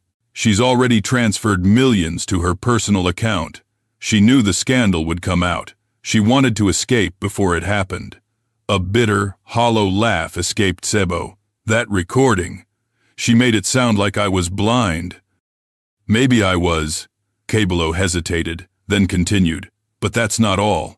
What else is there? Cabello stepped closer. You're not the only one being framed. I am too. What? I found some inconsistencies months ago. I reported them quietly. I thought it was an error, but when they realized I had seen too much, they tried pinning everything on me too. I've been hiding evidence screenshots, internal emails, transaction logs. They'll come after me. I thought telling you was the only way to survive. Tsibo inhaled sharply. Do you have proof? Cabello pulled a flash drive from his pocket. Everything is on here. Tsibo reached for it, but Cabello pulled back slightly. If they find out we met, they'll destroy me. You're safe, Tsibo said, voice low. I'll protect you. Cabello shook his head with a sad smile. You couldn't even protect yourself. The words cut deeper than any insult. But he couldn't argue. Cabello handed him the flash drive. Use this. Clear your name. Then clear mine. Before Tsibo could respond, footsteps echoed from behind. He turned quickly, two dark silhouettes near the parking entrance. Cabello panicked. I have to go. He ran into the shadows, disappearing between cars just as the two silhouettes approached. Tsibo Mokoena, one man called. He pretended not to hear and walked briskly back to the elevators. His heart pounded until the doors slid shut, and he was safely rising back to his mother's floor.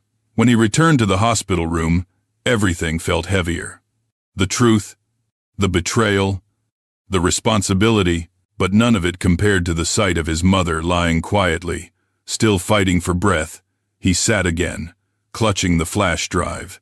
This tiny piece of plastic held a truth that could save him or destroy him, but before he faced the world, he needed to face something far harder, himself. He leaned close to her. Mama, I think I know what I have to do. A nurse slipped in, checking Makwena's vitals. She's doing better, the nurse whispered. Her heart responded positively to the new medication. Relief washed over him. Thank God. You should rest too, the nurse added. I can't, he said quietly. Not yet. The nurse left, and he turned back to the window, watching dawn slowly break. The sky shifted from dark blue to soft gray, then to faint gold. A new day, a new chance, but also a new battlefield. He looked at the flash drive again. This is the truth, Mama. The truth they wanted to hide from me. The truth that ruined everything. He clenched it in his fist. I'll face the hearing. I'll clear my name. But after that, after everything settles. He turned toward her, voice thick with emotion. I'm bringing you home. I'm going to take care of you the way you took care of me. I swear it. At that moment, her fingers moved gently across his wrist, faint but intentional. His breath caught. Mama. Her eyes remained closed, but her touch lingered, full of warmth, full of forgiveness, full of hope. And in that moment, Tsibo realized something profound. His redemption would not come from clearing his name, or saving his company, or proving his innocence. His redemption began here, at his mother's bedside, in a small hospital room filled with machines, tears, and unconditional love. He stood up straighter. He inhaled deeply. and for the first time in years, he felt strong. He would fight. For her. For the truth. For himself. The storm was far from over, but he finally understood how to walk through it. Morning seeped slowly into the hospital room, washing the walls in a pale, muted light. It felt surreal to Tsebo, how the world outside dared to continue turning, while his own had collapsed into fragments. The sky was a soft gold. Birds were singing somewhere far beyond the sterile walls, and yet all he could feel was the crushing weight of remorse, fear, and responsibility pressing against his chest. His mother was still asleep, her breaths fragile but steady. Each rise and fall of her chest was a reminder that she was still here, still fighting. He hovered beside her like a guardian terrified to blink, afraid she might slip away if he took his eyes off her for even a second. But today, he had no choice. He had to leave her temporarily. He had to face the board, the investigators, the world he had once dominated and now stood accused by. He kissed her forehead lightly. "Mama, I'll be back before you know it. I have to do this. For us." Her eyelids fluttered slightly at the sound of his voice, but she didn't wake. He stepped out of the room with reluctance, clawing at every step. The drive to the office felt like a nightmare unfolding in daylight. Reporters swarmed the streets outside the company building. Their cameras flashed like lightning storms. Their voices rose chaotically, shouting his name, shouting accusations, shouting questions he wasn't ready to answer. Security guards struggled to hold them back. "Mr. Mokoena, did you embezzle funds? Is it true your wife fled with stolen money? Are you resigning? What do you have to say for yourself?" He clenched his jaw and pushed through the mob with the security team's help, shielding his face from the blinding flashes. Every camera felt like a spotlight burning his skin. Every shouted question felt like a lash. Inside the building, the noise faded, but the tension grew thicker. The boardroom door was closed when he arrived. His assistant, Cabo, hurried toward him, eyes frantic. "Sir, they're furious. They think you abandoned the crisis. They've already discussed removing you." Tsebo steadied himself. "Let them. I'm not running anymore." Cabo swallowed nervously and lowered his voice. "Did you find out anything about who did this?" "Yes," Tsebo said, "and I have the evidence."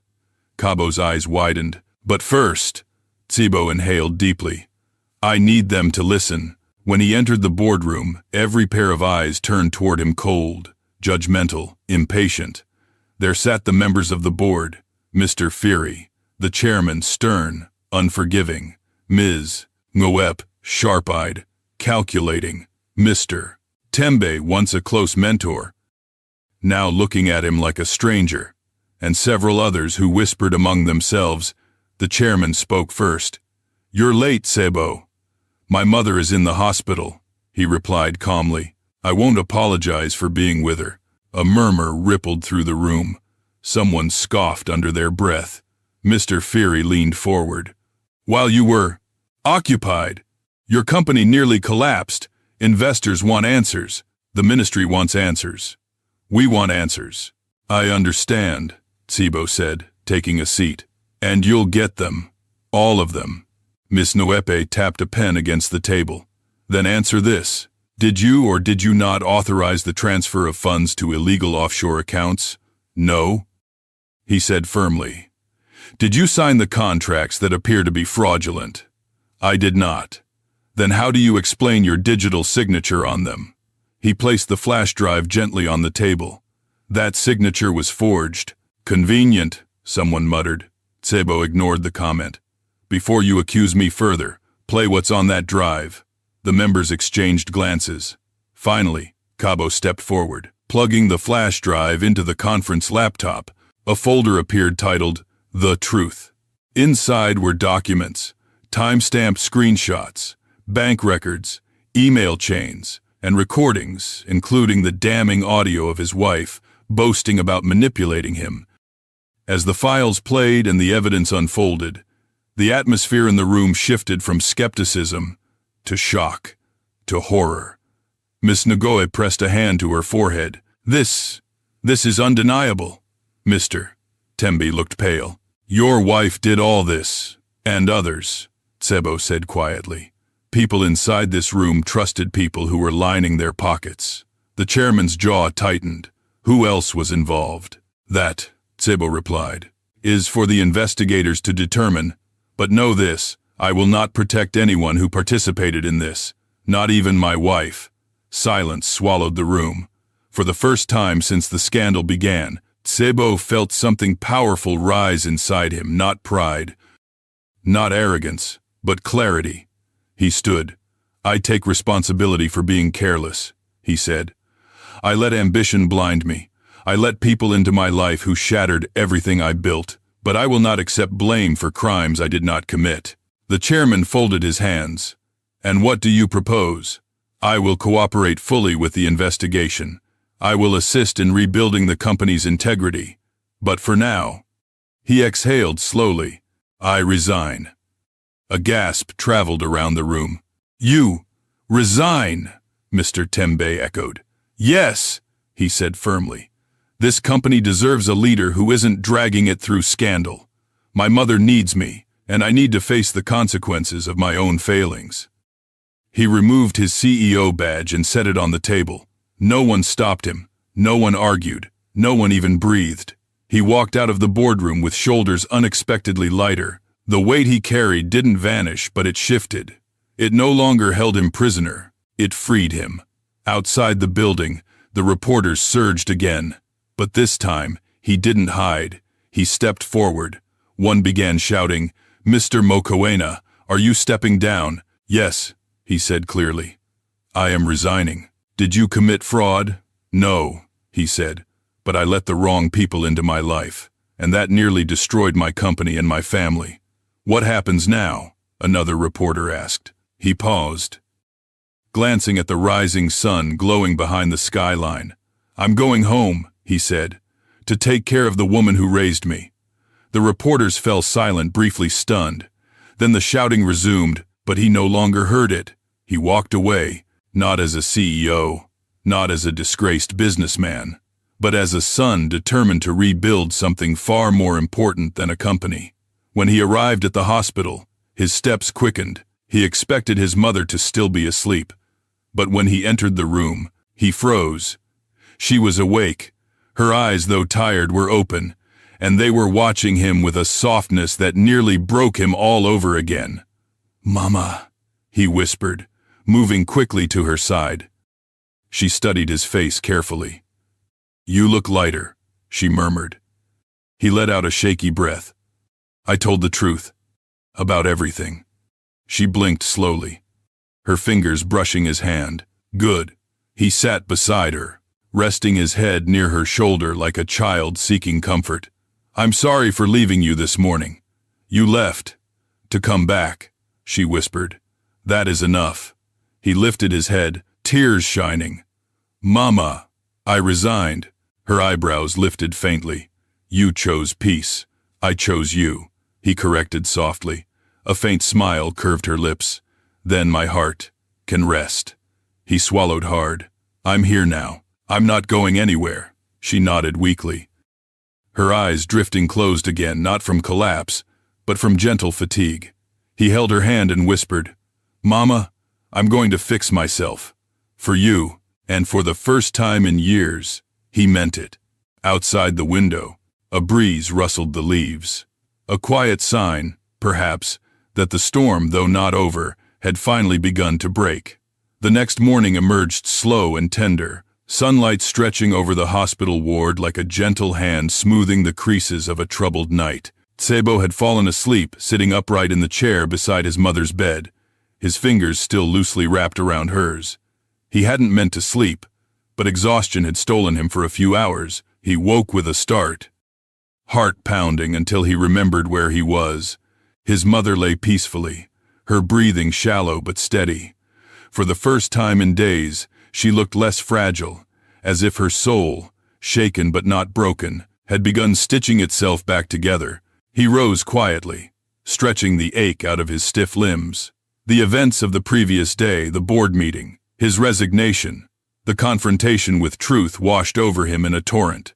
But instead of panic, he felt clarity, a painful clarity.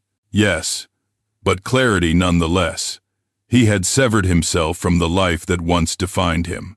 And now, for the first time in many years, he stood face to face with the bones of who he really was, a son. A man in need of redemption, a heart seeking forgiveness. A soft knock came at the door. "Come in," he whispered. "Doctor."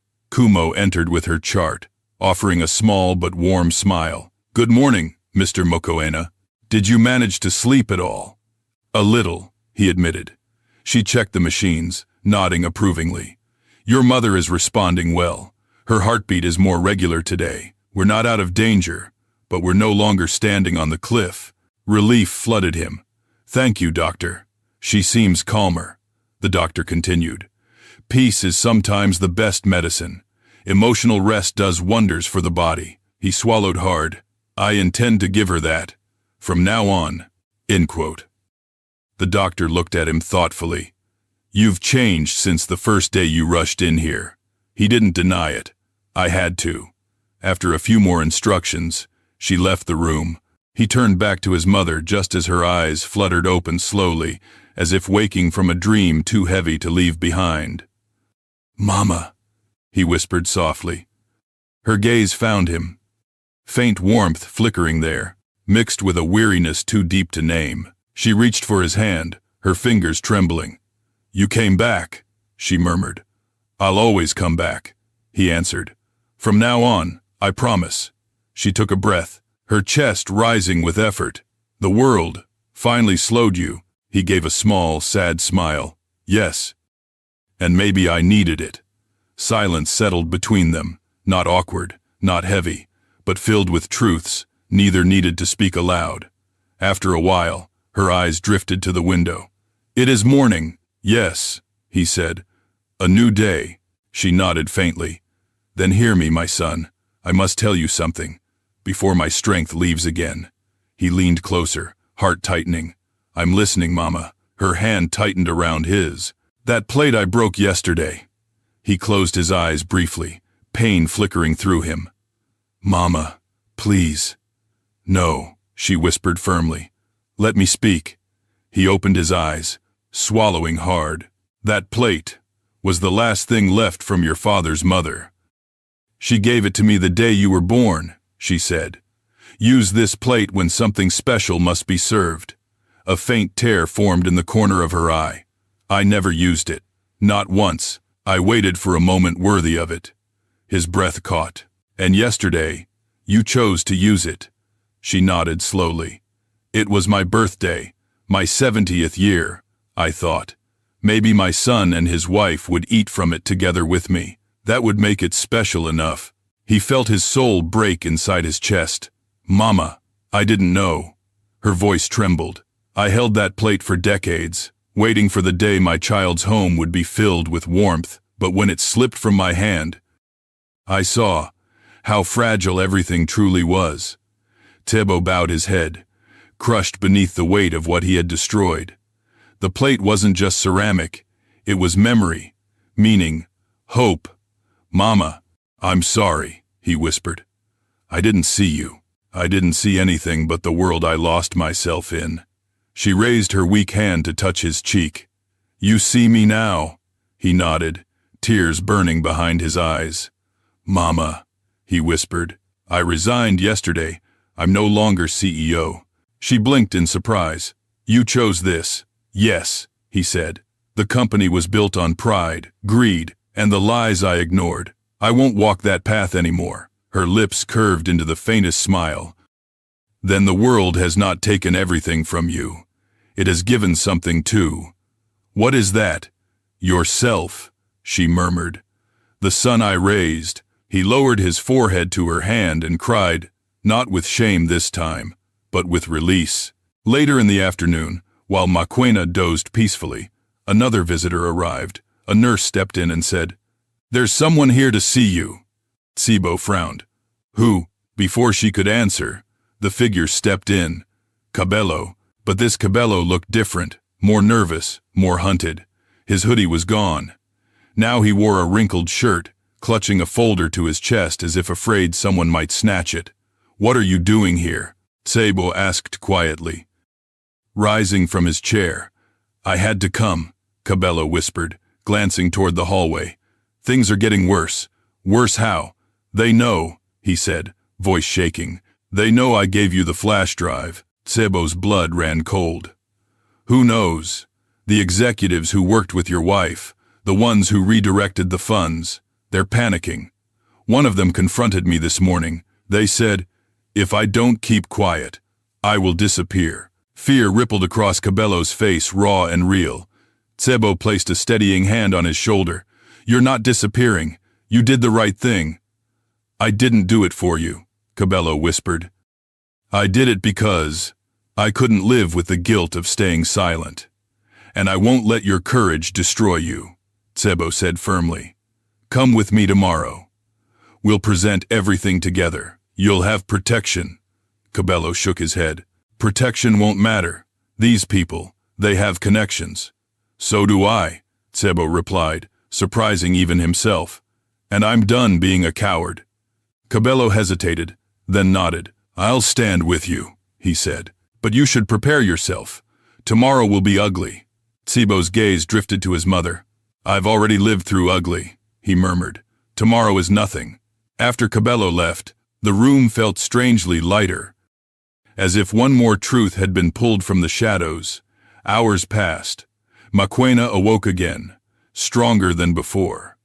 She managed to speak in longer sentences, her voice gaining fragments of its old warmth. She even ate a few spoonfuls of soup, though each movement cost her effort.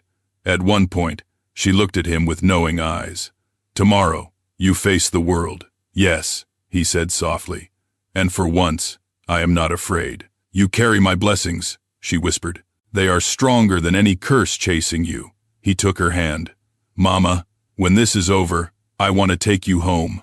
Not my old house, not the cold rooms you stayed in. I want to take you somewhere peaceful, somewhere new, somewhere safe."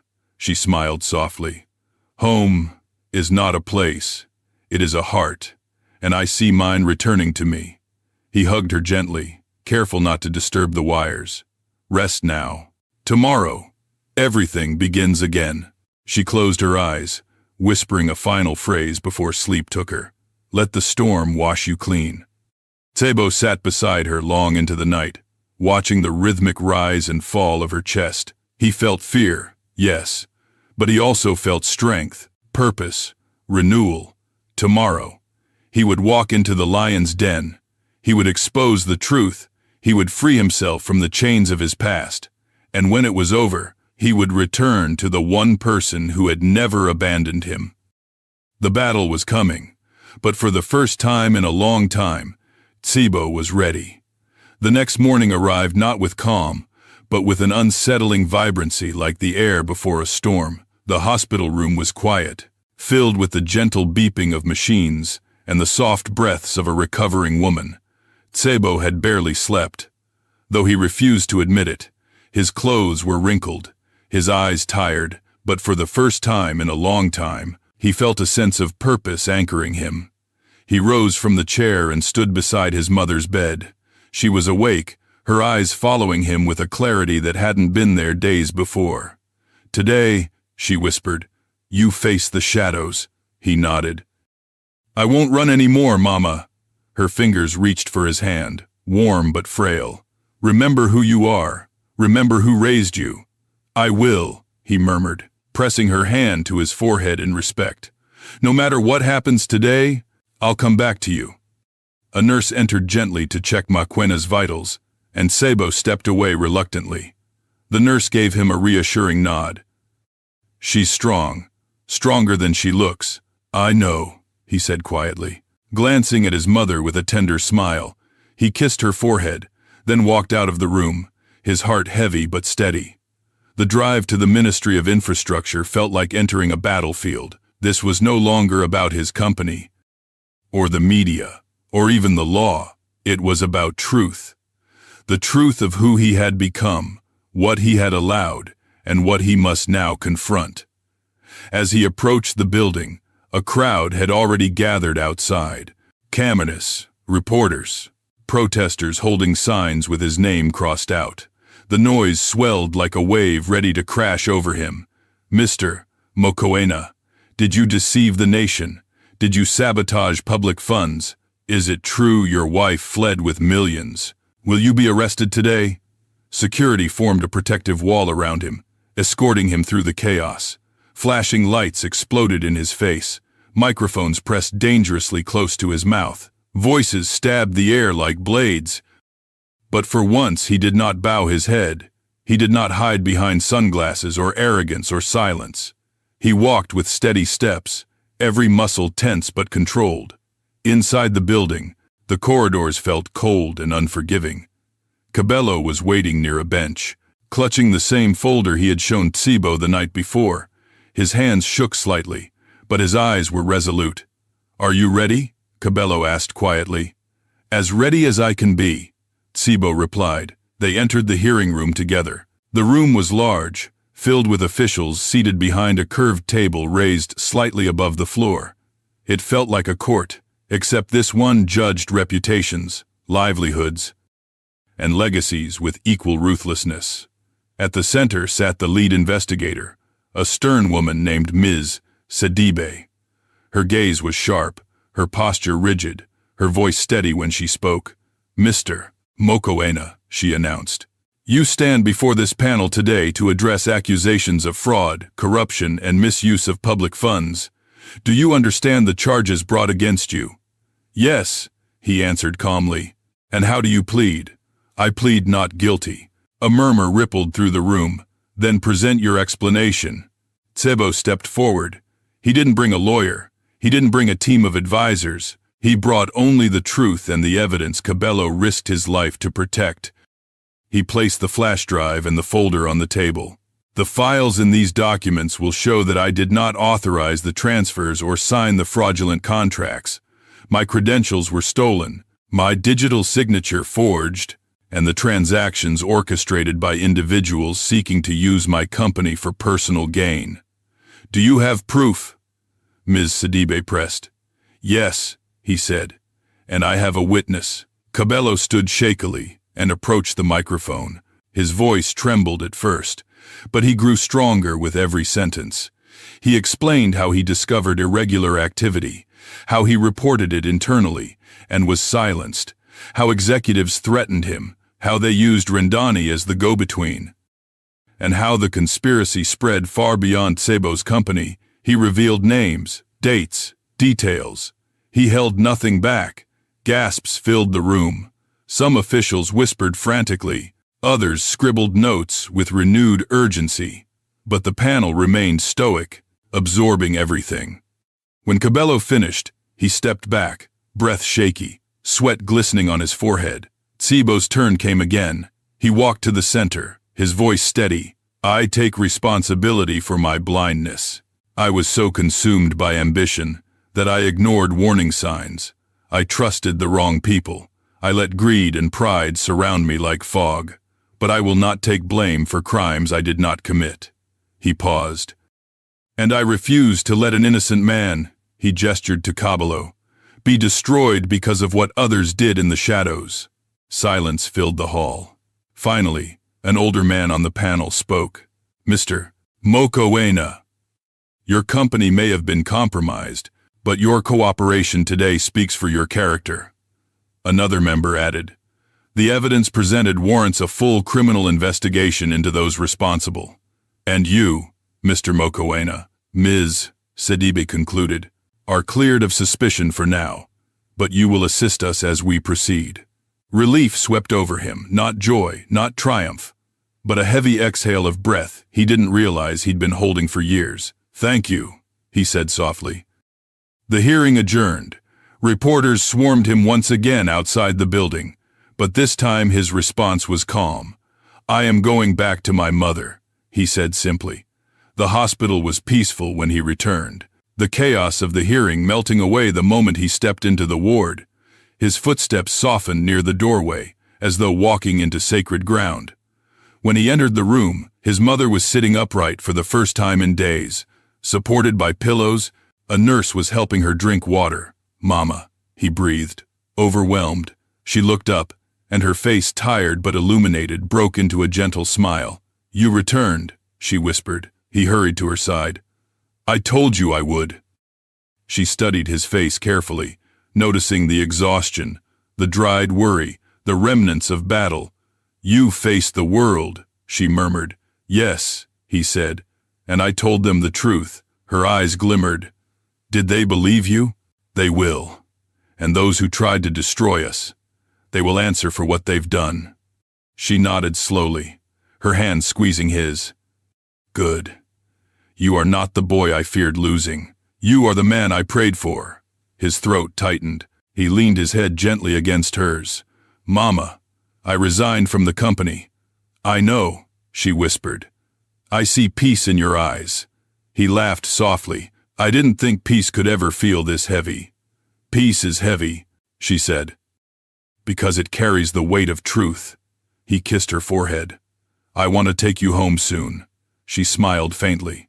"Then I will heal quickly." For the first time in years, he believed her. Over the next few days, Maquena grew stronger. She walked slowly with assistance, ate small meals, and spoke more clearly. Each day brought life back into her eyes. Each day brought Sebo closer to the man he wanted to be: gentle, patient, present. He spent every moment with her, reading, praying, talking, or simply sitting in silence. Sometimes she held his hand as though afraid he might disappear again. Sometimes he held hers as though promising silently that he never would. One evening, as the sun dipped below the horizon, she said softly, "The storm has passed." He looked at her, tears threatening. "Yes, Mama, it has. And what remains," she said, "is a clean heart." He rested his forehead against her shoulder, and she wrapped a weak but loving arm around him. "You are home now," she whispered. And he knew she was right, not because he had a house, or a title, or wealth, but because he had found his way back to the one person whose love had survived every storm he created. When she was finally discharged, he wheeled her out of the hospital with the sunlight warming their faces. He had rented a small cottage in a quiet countryside, a place filled with open fields, gentle breezes, and the promise of healing. As they arrived, Maquena looked around, tears forming at the corners of her eyes. "It is beautiful," she whispered. "It is yours," he replied. She reached out and held his hand, their fingers intertwining. "This," she said softly, "is the beginning."